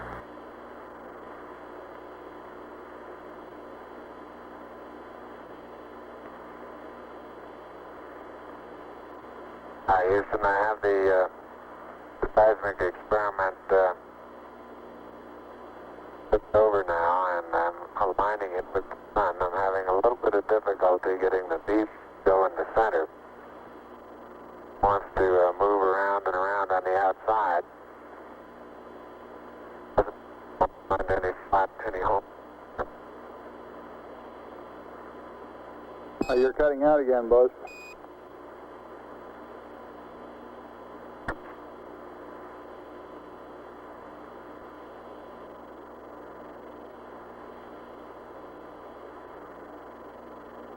Roger, I say I'm not having too much success in leveling the PSE experiment.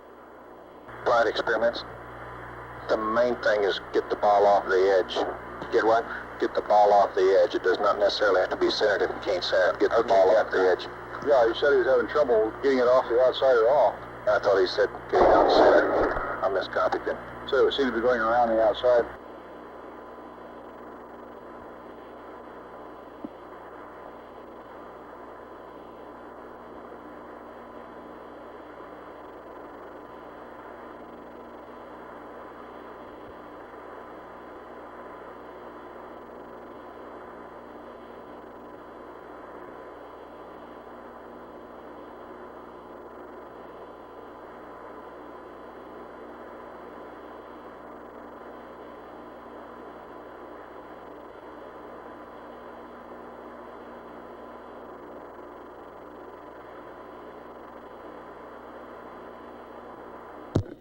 The laser reflector EMU is flight EMU. Is that 15 minutes on water? That's affirmed. installed and the bubble level. That was based on the last update we had. We're still looking into it. Appears to be good. Roger. Neil, this is Houston. Roger out. Hey, you want to take a look at this BB, see what you make out of it?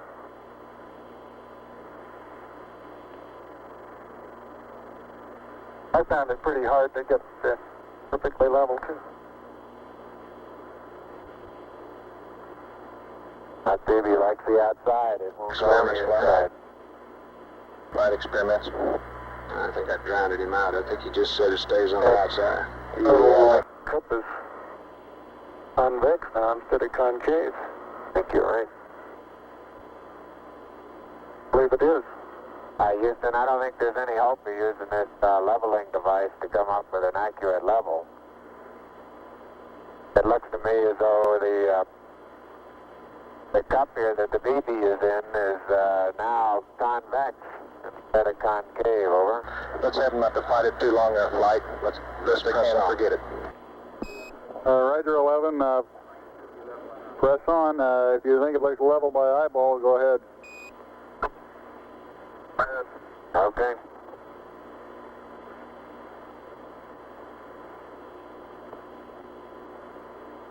Surgeon from flight. The bubble they're Flight, they discussing look okay to is you?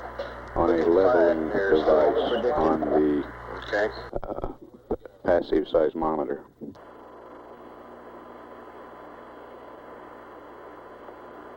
Our rates are still down at a comfortable level.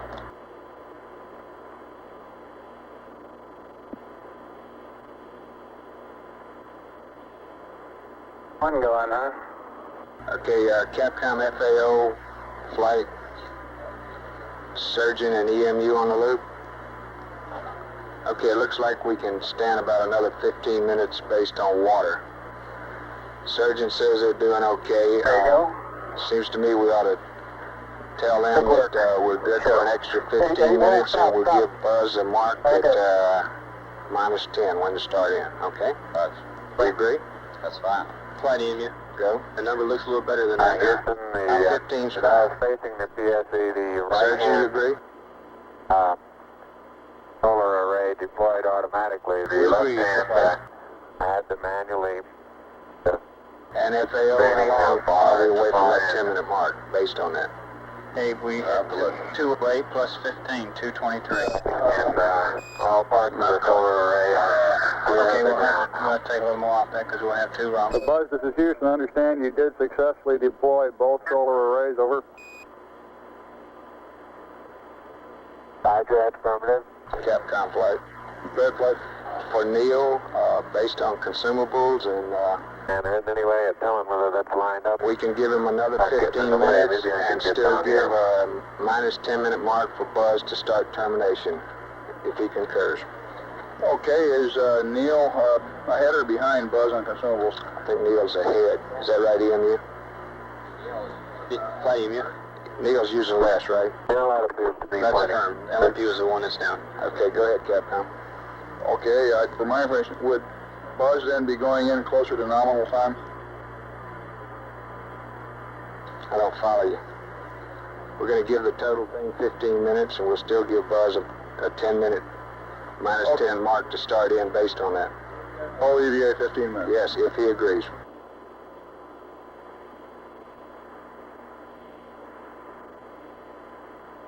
Neil, this is Houston, over. Houston, over. Hey, go ahead, Houston. All right, we've been looking at your consumables, and you're in good shape. Subject to your concurrence, we'd like to extend the duration of the EVA 15 minutes from nominal. We will still give Buzz a hack at 10 minutes prior for heading in. Your current elapsed time is 2 plus 12, over. And that means Buzz would have to start back in at about Okay, that sounds fine. Roger out. flight experiments. While they're out there with the camera, we'd have time to get a picture of the bubble. Is he still there? Roger, you're still in the vicinity. I haven't seen him come back from the side of the TV yet. You can try it if he hadn't left it.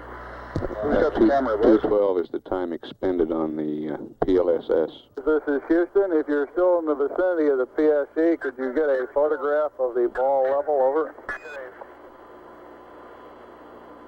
I'll do that, but Right, we'll get a photograph of that. Houston, what time would you estimate we could allow for the documented sample? Over. Stand by. FAO. Approximately 10 minutes. Pardon? Approximately 10. Approximately 10, Capcom. Capcom. oh, Approximately 10. Say again, sir. Approximately 10 minutes. I believe the ball is right in the middle now. Wonderful. Take a picture before it moves. You only pass. He asked what would we estimate for the document, and we're estimating about 10 minutes. Neil, this is Houston. We're estimating about 10 minutes for the documented sampling. Over. Ecom flight, did you get your message to Capcom? Yes, flight did. Okay. Say again. You got a message for Columbia? Roger. On battery charge? Flight network, we have good ESEP data. Okay. Columbia, this is Houston. Over. Go ahead, Houston, Columbia. Roger, I'd like you to terminate charging battery Bravo at 111 plus 15. Over.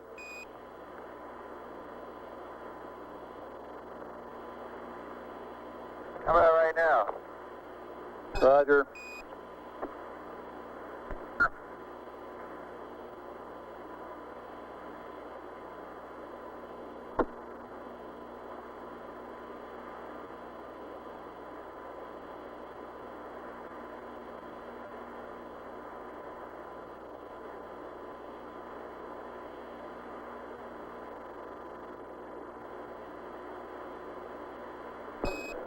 Buzz, this is Houston.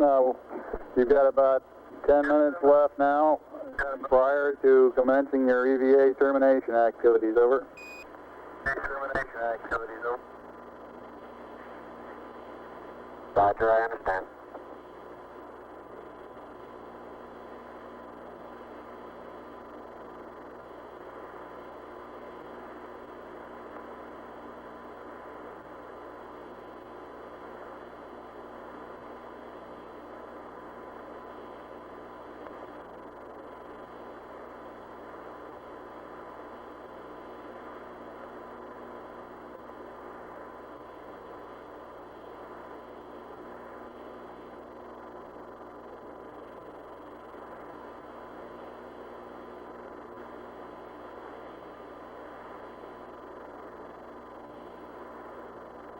Flight experiments.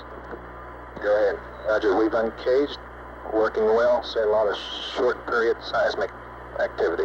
Short period Z. You want to pass it up? Yeah, you can tell them we're seeing some info on that. Tranquility Base, this is Houston. The passive seismic experiment has been uncaged, and we're observing short period oscillations in it. Over.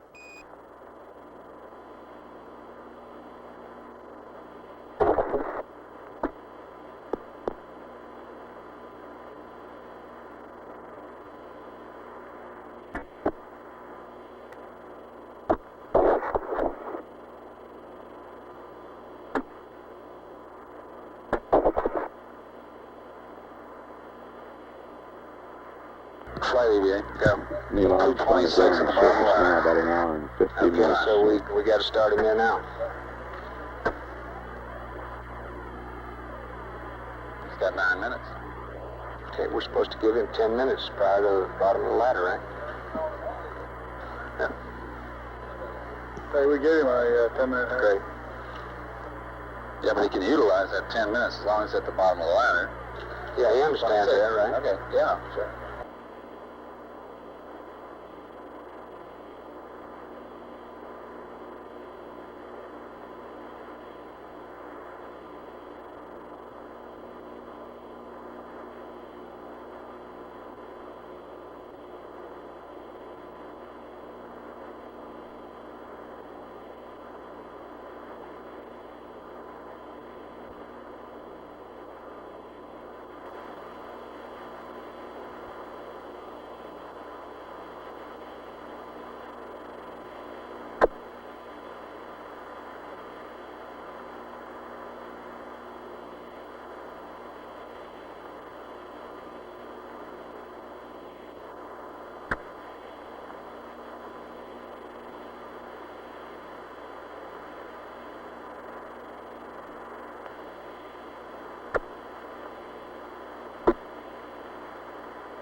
Ecom flight.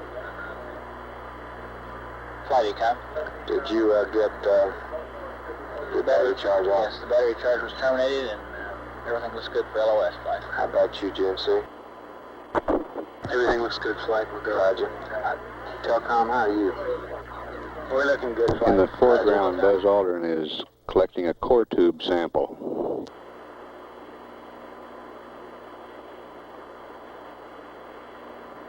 I hope you're watching how hard I have to hit this into the ground to the tune of about 5 inches, Houston. Roger.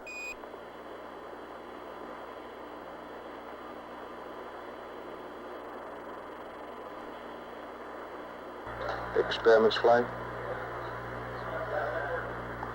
It almost Two looks core correct. tubes and the solar winds, what you want?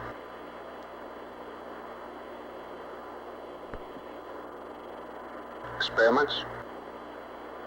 Got it. Sample. Experiments, give me an answer. Two core tubes in the solar wind? Roger. Okay. Wait a minute. Cable? Yeah, cut the cable again. Neil and Buzz, this is Houston. We'd like you to... You're right. Turn to your right. Not clear? Not quite. Neil, this is Houston. We'd like you all to get 2 core tubes and the solar wind experiment. 2 core tubes and the solar wind, over. Roger.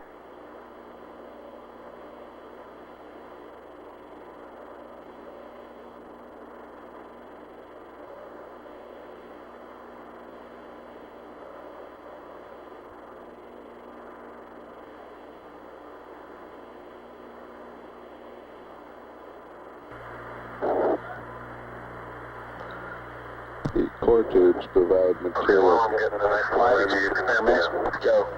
We have seen the core samples as he was taking those on the seismic data. If possible, sometime in the next couple minutes before he comes in, if he can get a little jump, which he was planning on doing at one time as he left the PSC, we'd like to have it. A jump. Roger. Let's let him get through with what he's trying to do.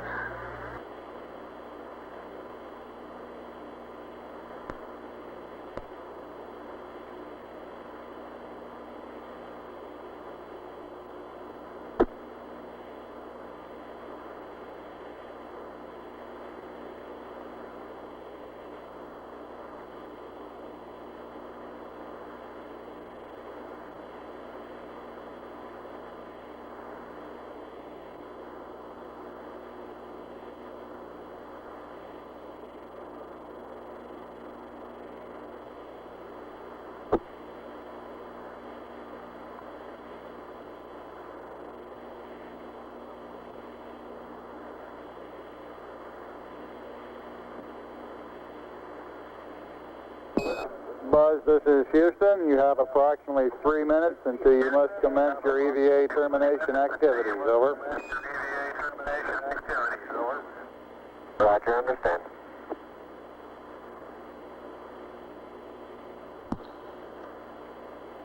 Columbia, this is Houston. Approximately 1 minute to LOS, over. 1 minute. Columbia, Roger. And do you plan on commencing your sleep on the backside this pass? If so, we'll disable uplink to you while we're talking to the LEM, over. Capcom flight. Good flight. After we get this core tubes and the solar wind, if we can get anything else into that box within the time. Houston, were you able to record in a documentary way where the 2 core tube samples were taken? Do we experiments? Negative. Tell them what I said, Capcom. Yes, we want to. I didn't get a stereo pair of those tubes, but they're right in the vicinity of the solar wind. You said anything else they can get in the box? That's right. Neil, this is Houston. After you've got the core tubes and the solar wind, anything else that you can throw into the box would be acceptable. Columbia. I do.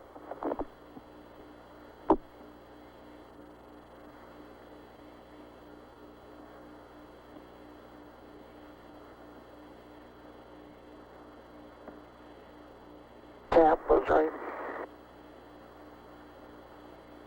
I got the cap. Got the cap?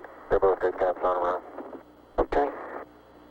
And you want to pick up some stuff and I'll Get these receptacles. throw the solar wind in. EMU flight. Go ahead, flight. How you doing?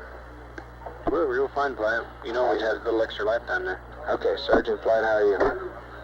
Doing fine, flight. Roger. Buzz Aldrin retrieving the solar wind experiment.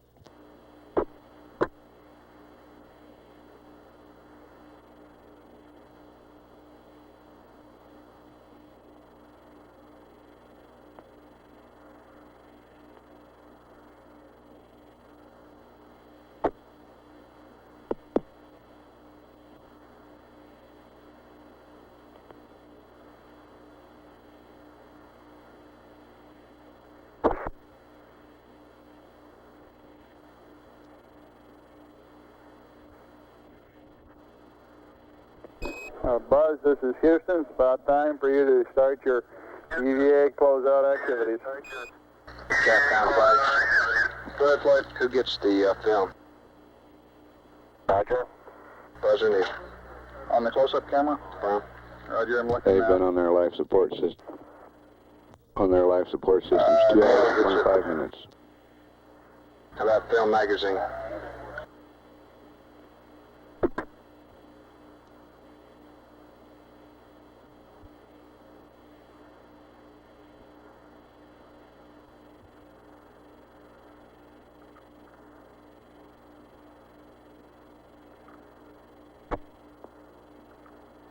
And Neil gets that too. So he gets the stereo cassette and the film magazine? Roger. Well, like this EVA, the LMP is supposed to help him get that cassette and put it in his pocket for him so he doesn't have to fumble with it trying to get it in his pocket. Okay, where's the LMP? I think the LMP's at the Mesa. Remind him of the close-up camera, Meg. Affirm. Yeah. Neil and Buzz, this is Houston. I'd like to remind you of the close-up camera magazine before you start up the ladder, Buzz. Camera magazine before you start up Okay. Got that over with you, Neil? Now that close-up camera's underneath the Mesa, I'll have to pick it up with the tongue. And I'm picking up several pieces of really vesicular rock out here now.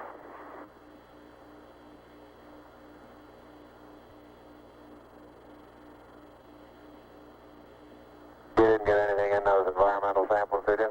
Not yet. I don't think we'll have time. No, they don't have time for that, Capcom. Press on with the close-up camera and close up?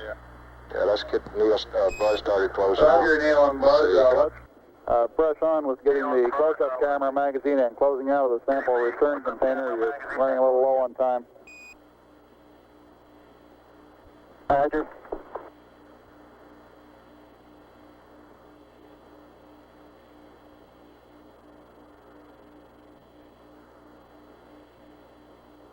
We want to keep a good margin in those portable life support systems.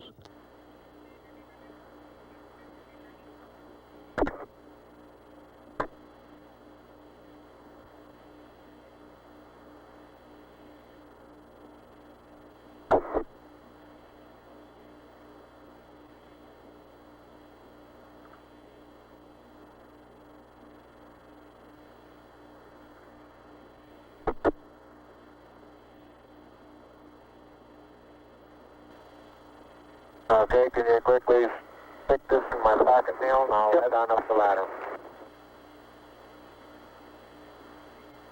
Capcom flight. Good flight. What Buzz just say?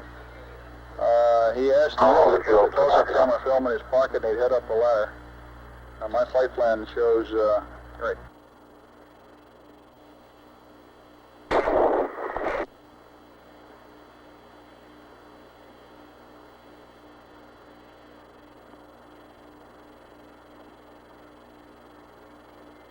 Around there, fella. Take it. Hold it. Okay, Joe. Okay, let the pocket go. Popcorn. Got it. Okay. Adios, amigos. Hey. Anything more before I head on up? Could we get the ladder? One jump, please. Up the ladder, Capcom. Negative. Head on up the ladder, Buzz. Head on up. Buzz.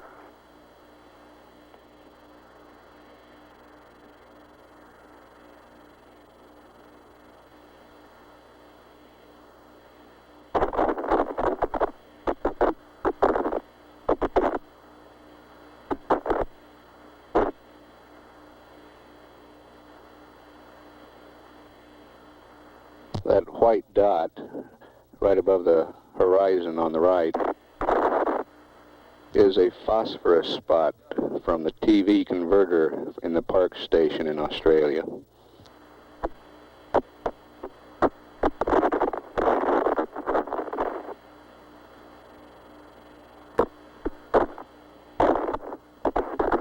EMU flight. Go ahead. Okay.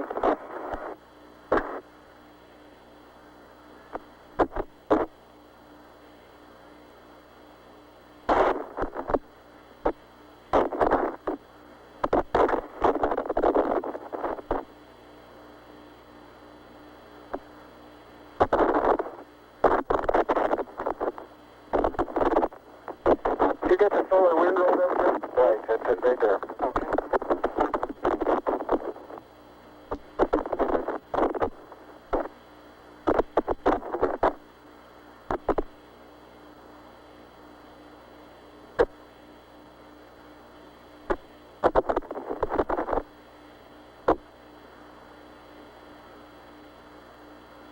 I think you can reach this hook that's hanging over here. You might entertain the idea of sending up the second one that way. Okay.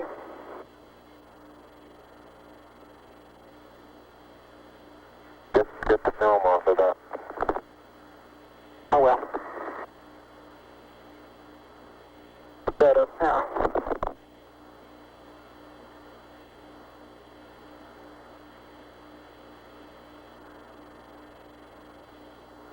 Okay, I'm heading on in. Okay. And I'll get the LEC already. About 5. Telcom, control flight. Go flight. Watch your switches and circuit breakers now. Hi, Raj.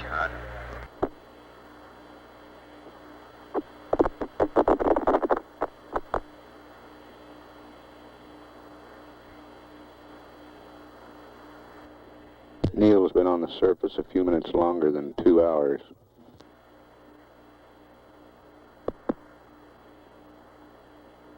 Buzz, approximately 20 minutes less than that. Neil, this is Houston. Did the Hasselblad magazine go up on that sample return container also? I've got the Hasselblad magazine hooked to the SRC now, yeah. Roger.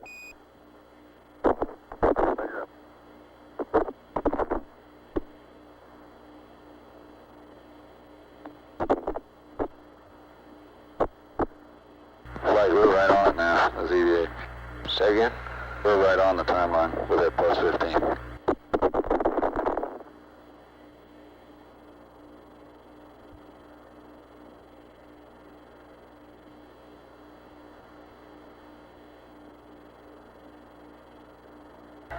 Ecom GNC flight. Flight Ecom? Okay, well, Mike's on the backside now. Let's get everything in order. How you doing, Buzz? Configuration for sleep on the CSM.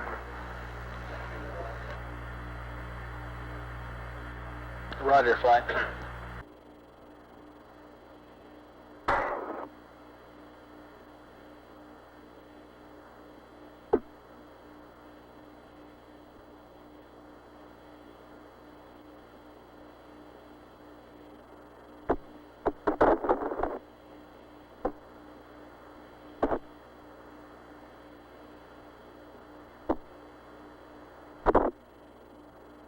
Ready to send it up the LEC? Yeah, just about.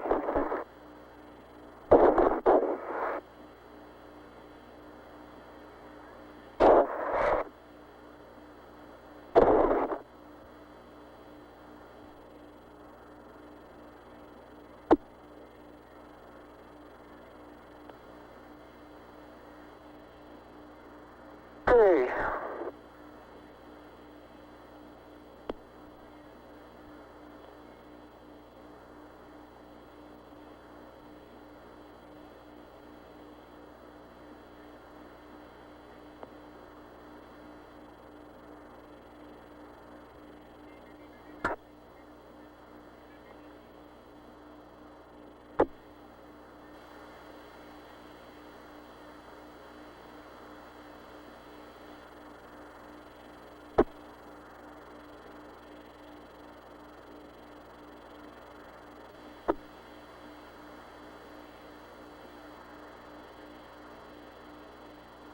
Okay, that's got it clear.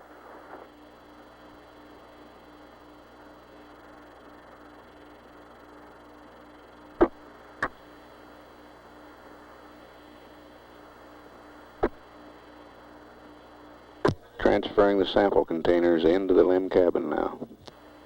Uh-oh. Camera came off. I mean, the film pack came off.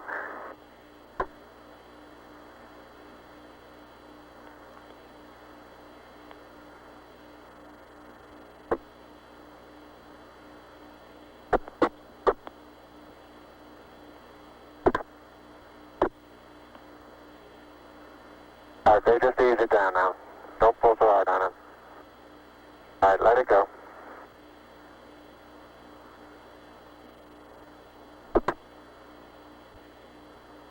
Flight surgeon. Go, surgeon. Okay, we feel like his CDR Oh, you're getting that. I'm going to get the camera. heart rate here for a sufficient period of time. We ought to ask him to slow down and rest. You want an EMU check? Okay, Yes, sir. this one's in no problem. Let's get an EMU check on the commander. Neil, this is Houston. Request an EMU check over. EMU check over. Roger, got 3.8.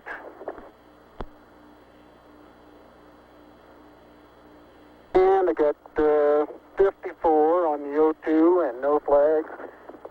And my flow is in.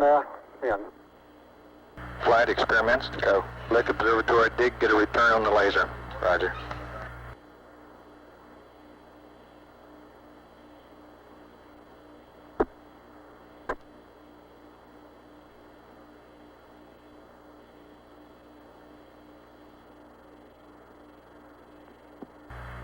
You want to pass that one up, Flight? Negative.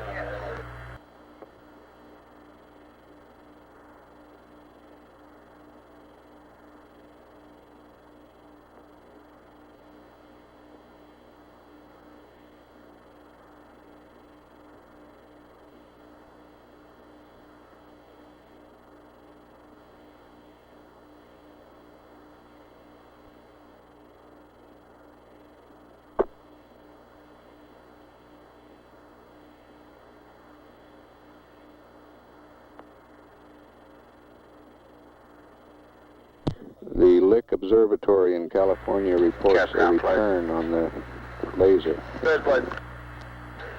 No response necessary, but we're in good shape on consumables on CDR. Roger, how about buzz? Same story. Neil and Buzz, for your information, your consumables remain in good shape. Out. In good shape. Roger. That's coming, Neil. Okay, I've got one side hooked up for the second box, and I got the film pack on. Okay, good.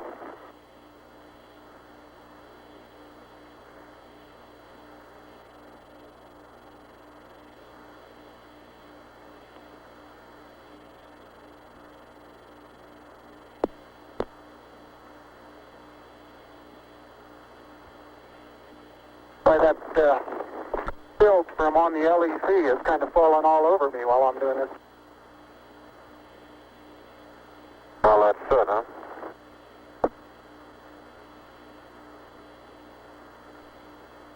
It looks like down here.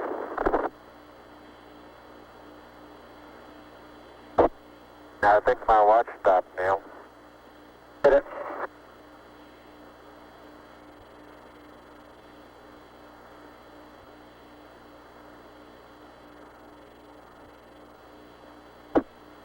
Flight EVA. Go. We haven't heard anything about Buzz doing anything about that sequence camera up in the spacecraft. I don't know whether it's worth mentioning or not, but it might be. He needs to put a new mag on and get some pictures of the LEC operation. I don't know if he is or not. Okay, if you can just kind of hold it, but I think I can do the pulling. Okay.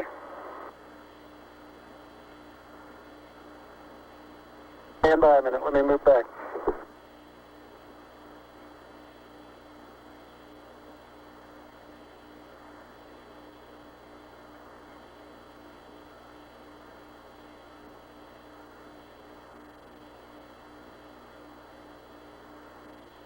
Okay, easy. All right, easy on the hatch now.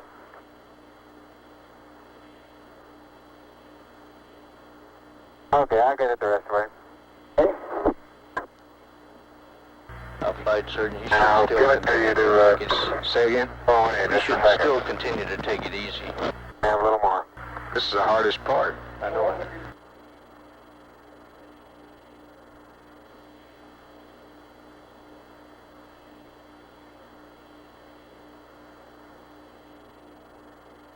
Two hours, 40 minutes on the PLSSs.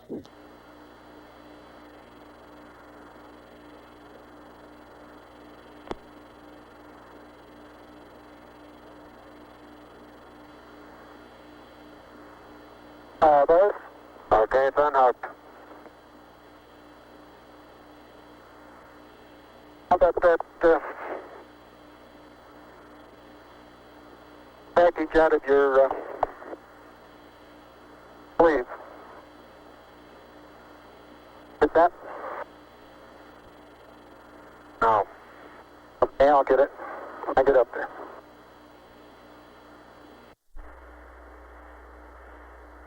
Got it now? Yes, sir.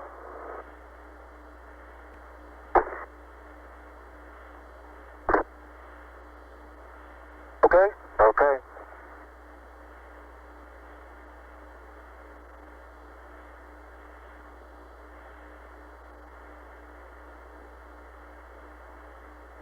Flight EVA, if they drop that mag, they ought to get it. Did they get that mag, Capcom?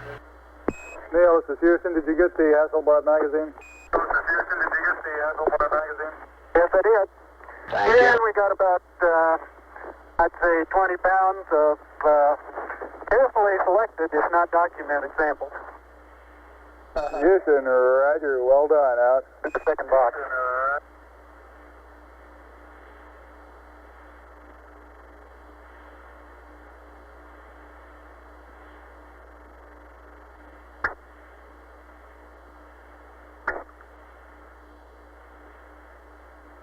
Unofficial time off the surface at 1:11:37:32. Now start arching your back. That's good. Plenty of room. Plenty of room. All right, arch your back a little, your head's up against. Out, off, roll right just a little bit. Okay, now. And in good shape. Thank you. Telcom flight. I'm bumping now. Now you're clear. You're rubbing up against me a little bit. Okay. Turn. All right, that's right. Turn to the left. Telcom flight. No flight. What's your channel, please? Channel 32. Now move your foot and I'll get the hatch.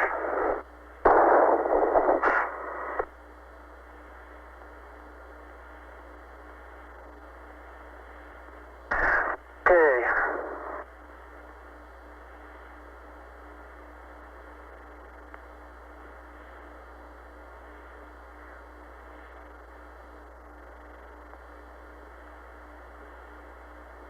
Okay, the hatch is closed and latched.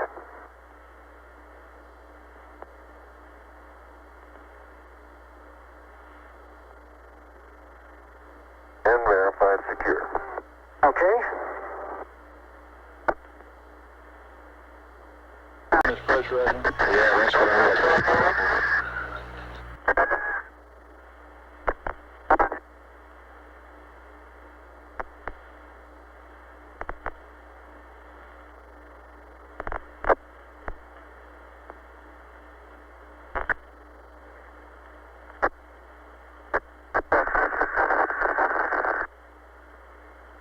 Repress open flight. Cabin coming up. Roger.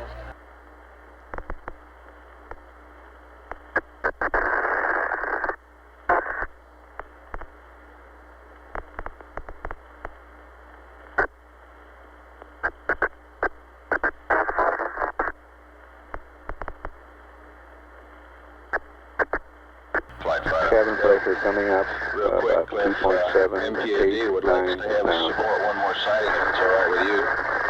We Up to haven't 3 seen now. it 3 times. That's affirmative flight. That's why they'd like to try this one last one. What new data do we have? Oh, just MPAD science. Well, do we have a new set of coordinates? Yes. 4 And what we'd like to PSI. do is uplink a statement to the Columbia as soon as he pokes around the hill and reading this data. Just let him try one more time. Hey, he's supposed to be getting some sleep in here somewhere. No, not yet, Capcom. FAO flight. Go flight. Check your flight plan for Columbia from this point on, will you? They show the cabin at 4.8 Our now. flight plan for at this point on, Columbia goes to sleep the same time the limb guys do. That's what I thought. That's right. Flight telecom cabin pressure is up. Roger. We're running about an hour later than this flight Roger. plan. Okay, Fido flight, get all your data together. We'll try it one more time. Roger, thank you, flight. FAO, will you get the information together? Roger, flight. GNC flight? Flight GNC. We okay on consumables or on propellant? That's affirmative, flight. Okay.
LEM's systems look good. Crewmen should now be transferring back to Tranquility Base's environmental control system, and later we'll switch to the vehicle's communication system. We estimate it'll be another 10 to 15 minutes before they're on the LEM communication system.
And a replica of the American flag on the lunar surface is now being erected here in the control center.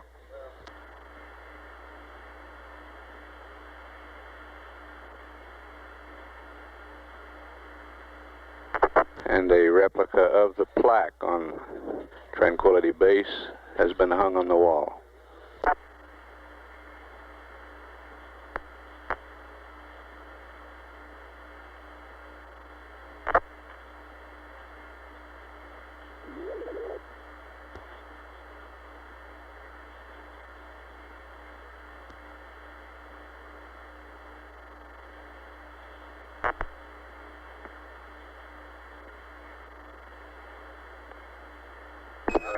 Neil, this is Houston. Neil, this is Houston. Radio check, over.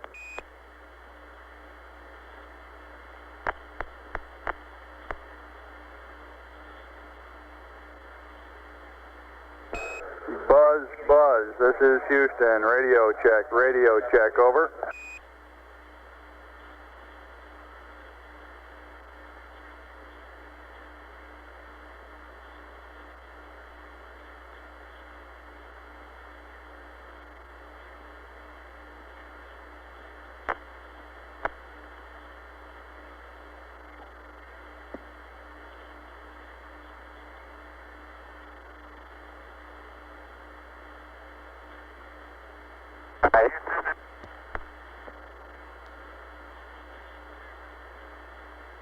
This is Houston. I copy a transmission calling Houston. All else was broken up, over.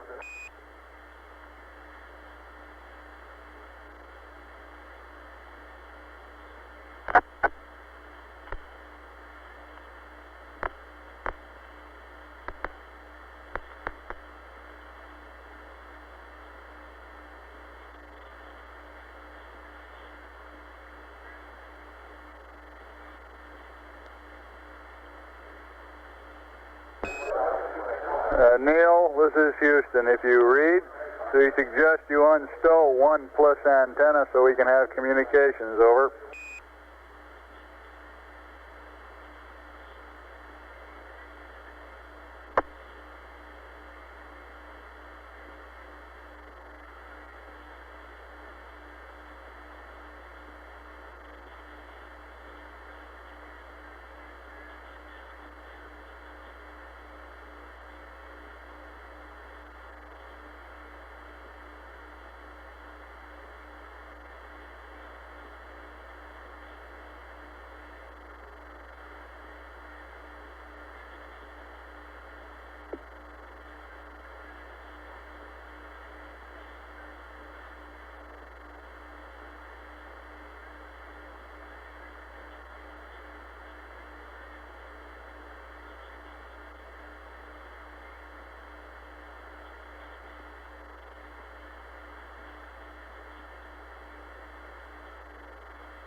A receive. B off. Neil, this is Houston. We seem to be reading you now. How do you read us, over? ICS push to dog. Relay.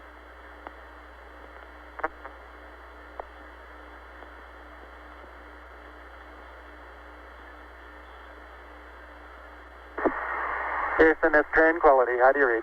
Tranquility Base, this is Houston. Loud and clear. How us? Loud Loud and clear. We're in the process of switching over to LEMCOM here. Roger.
Tranquility Base, this is Houston. We'd like to verify your steerable antenna in track mode slew. We're going to do a communications handover here on Earth, over.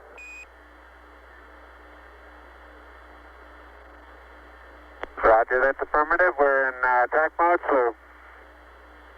Roger out.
Columbia, Columbia, this is Houston, over. Roger, Columbia on C Charlie, how do you read? Roger, Columbia, this is Houston, reading you loud and clear on Omni Charlie. The crew of Tranquility Base is back inside their base, repressurized. They're in the process of doffing the plusses. Everything went beautifully, over. Hallelujah. And we'd like to get Pooh and accept from you. We have a state vector uplink, and after that, we'd like you to realign your platform to the new refs mat that we sent up a rev or two ago, over.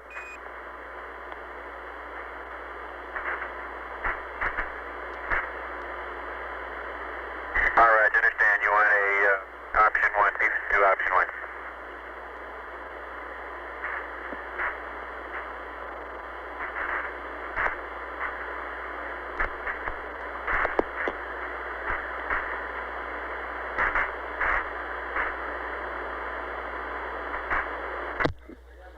This is Apollo Control. Dr. Charles Berry reports the heart rates during this EVA period ranged from a low of 90 for both crewmen to a high of about 125 for Buzz Aldrin at peak periods, and a high of 160 for Neil Armstrong at peak periods. That top reading coming during the time he was transferring the rock boxes into the LEM.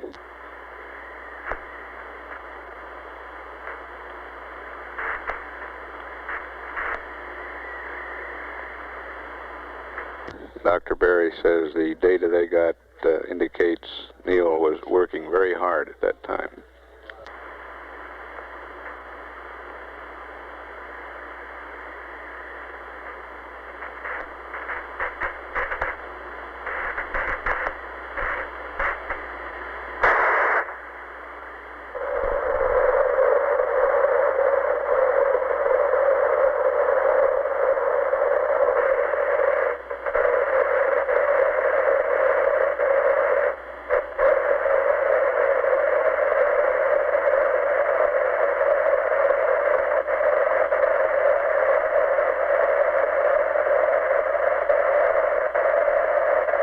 Columbia, this is Houston. We're going to uplink you a new state vector, and then we'll send the ref mat up again because sending the state vector up will wipe out the one that you have on board, and then you can do a P-52 option 1, over.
Columbia, this is Houston. Do you read? Over.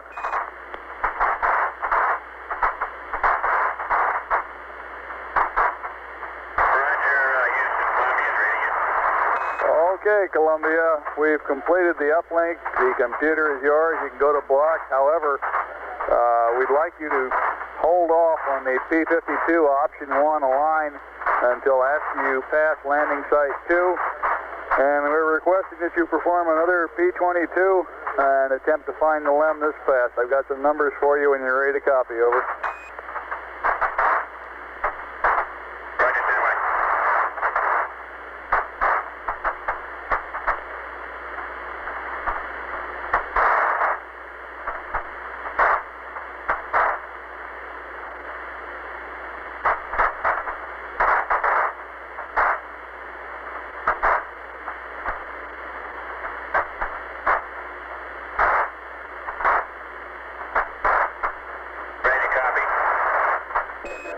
Roger, Columbia, P-22. Landmark ID is Lunar Module.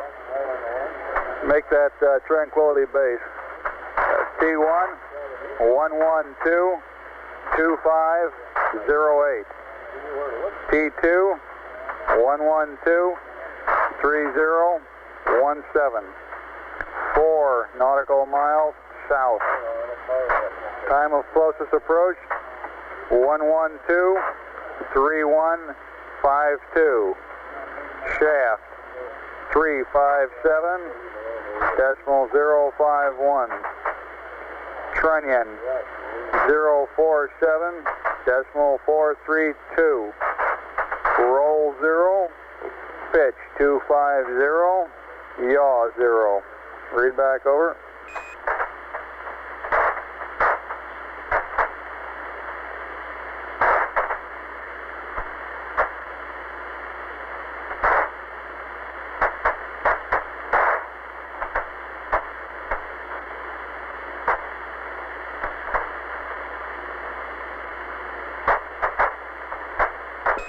Columbia, this is Houston. Did you copy my P-22 update? Over.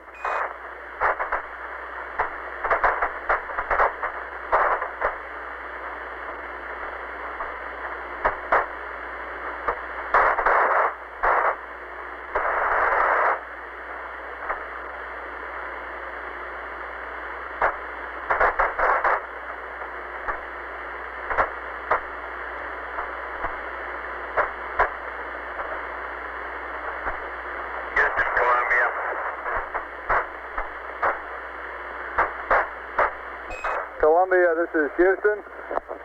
Did you copy my P-22 pad?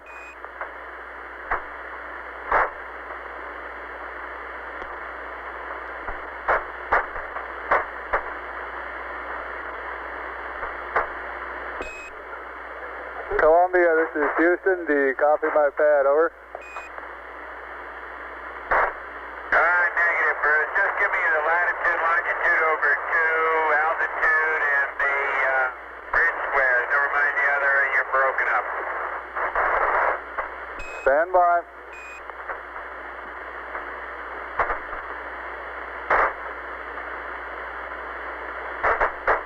Well, that is if you have new information. Otherwise, I'll just use the old numbers. No, wait a minute. We've got new information.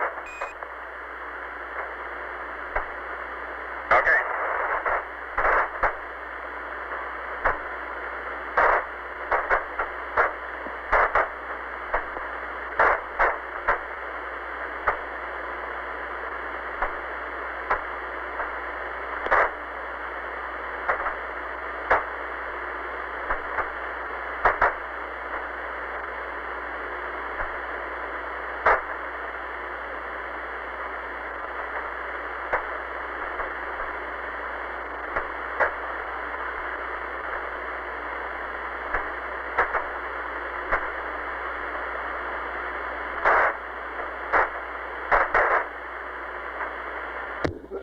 This is Apollo Control at 112 hours 19 minutes.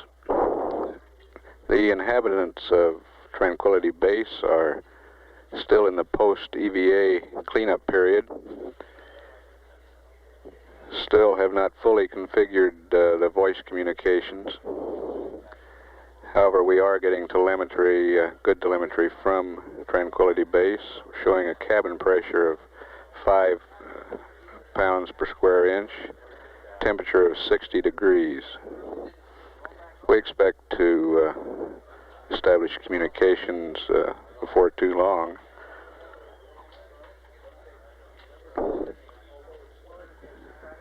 During this period, the crew is removing the portable life support systems, checking over their spacecraft systems, getting ready for jettisoning equipment from Tranquility Base. The cabin will be depressurized before too long, and equipment will be jettisoned onto the lunar surface. Tranquility Base, this is Houston. Can you give us some idea of how you're progressing on the bliss doffing and preparation for depress?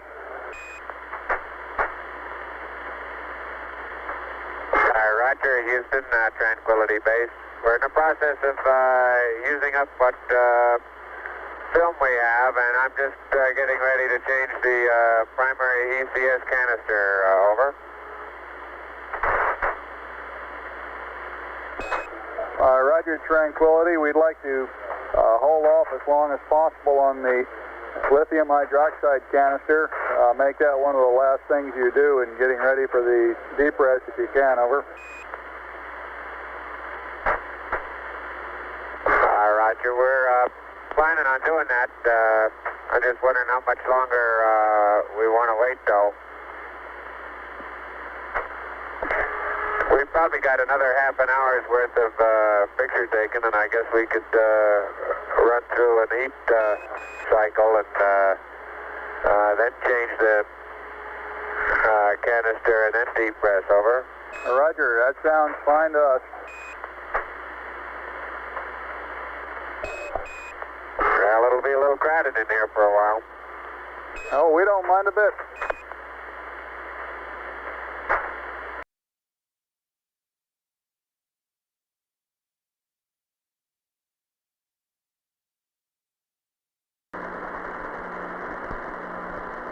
There went something.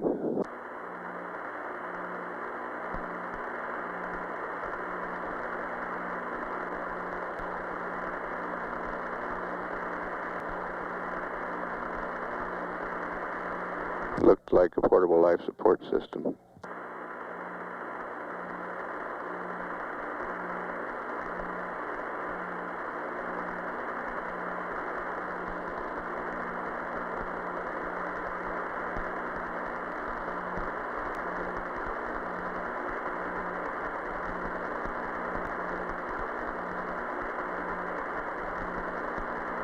There comes the other bliss.